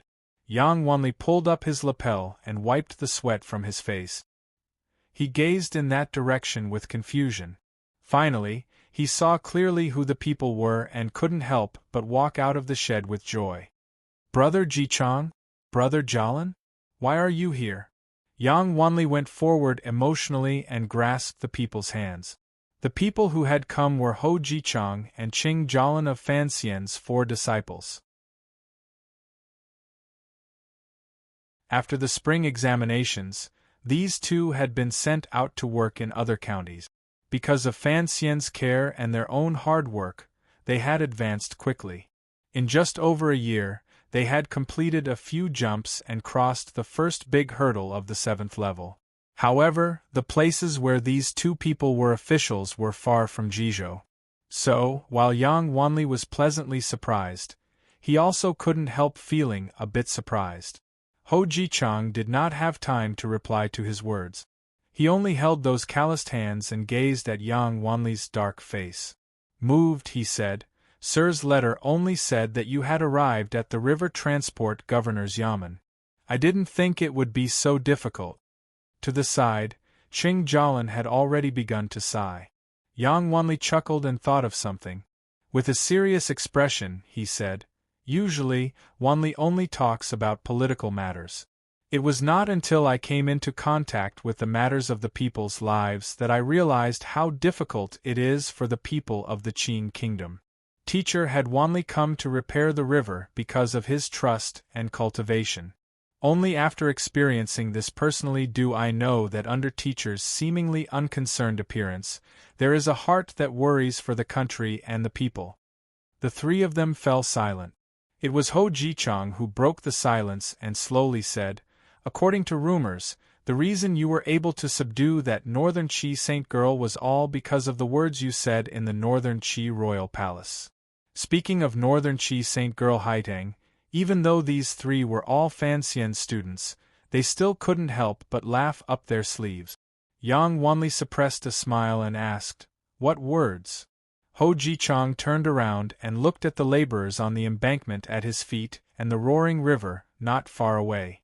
With a sigh, he said, "First worry about the worries of the world, then delight in the joys of the world. I was thinking back then we seem to have underestimated, sir. First worry about the worries of the world, then delight in the joys of the world." The three of them chewed on these words in their hearts. A sense of respect rose involuntarily. Teacher, although he looks tired, he actually has a pure heart. Yang Wanli thought of everything he had seen and heard these few months, the importance Fan Xian placed on the river transport, and the changes that had happened to Jiangnan because of Fan Xian's arrival.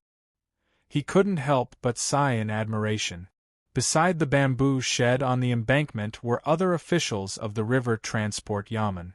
Ho Jichang noticed that Yang Wanli kept using the word teacher and couldn't resist coughing a few times in a low voice to remind him, "In front of outsiders, it's best to call him sir, otherwise the court will say we have formed a clique. A gentleman has friends but not cliques.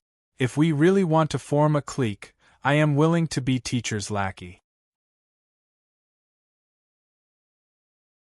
Yang Wanli smiled slightly and said with a calmness that was different from his in the past, "Everyone under heaven knows that we are the four disciples of Fan Xian.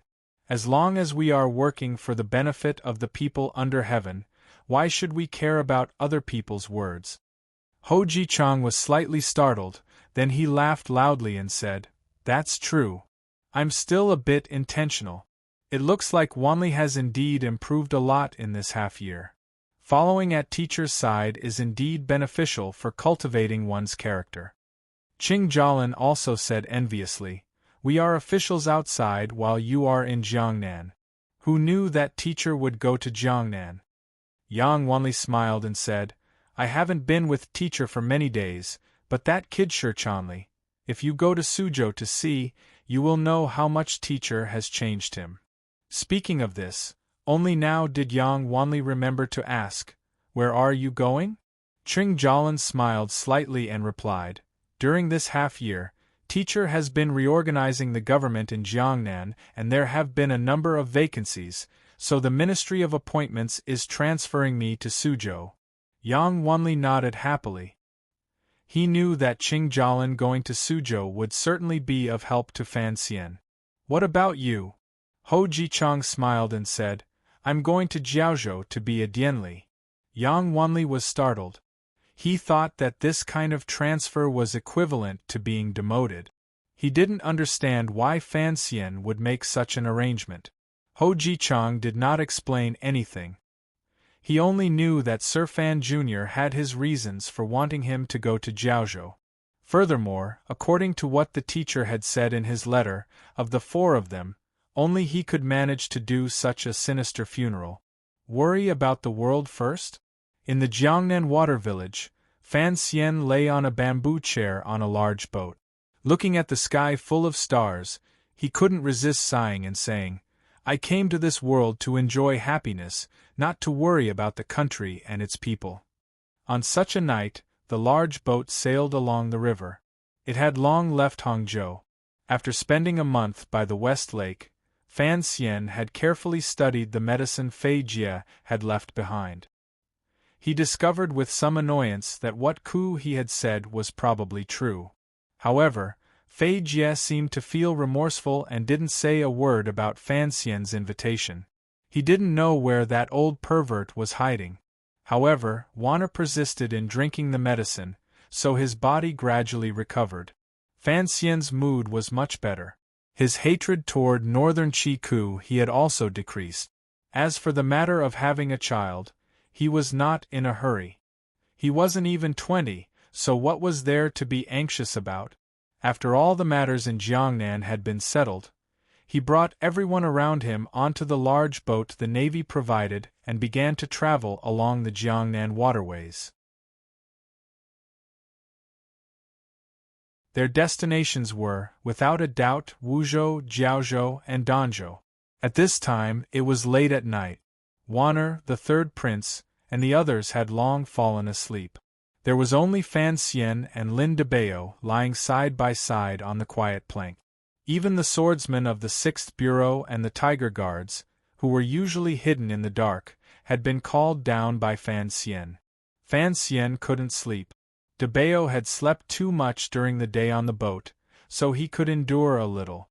The two of them lay side by side and ate the delicious pastries of Jiangnan as they talked randomly. The world had never understood why Fan Xian had such a good relationship with that idiotic brother-in-law. In reality, even Fan Xian himself could not explain it. Perhaps it was because when talking to Debao, he could obtain an unprecedented ease.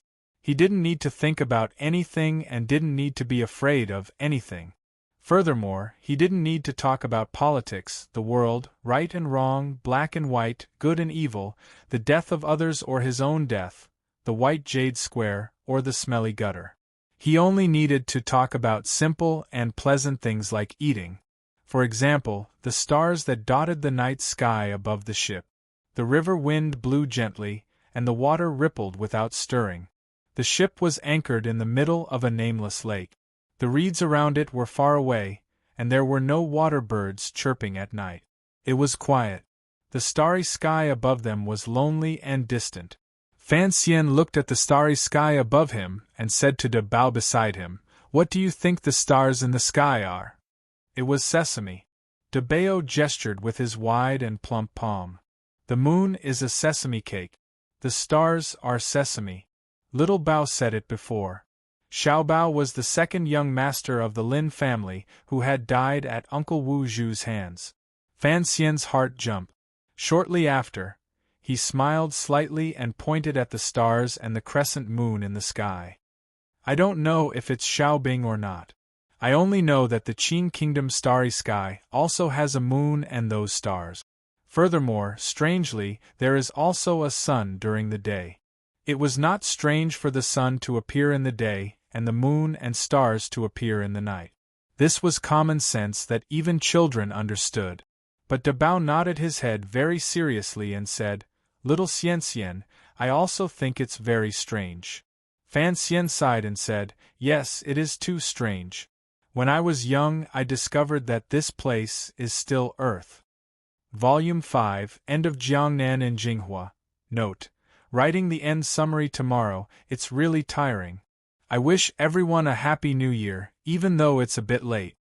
To be continued. If you want to know what happened after, please log on to www.cmfu.com. There are more chapters. Support the author and support the original reading. You're tuning in to the Phoenix Nights YouTube channel. Don't forget to subscribe and join us on this journey to catch the most captivating stories.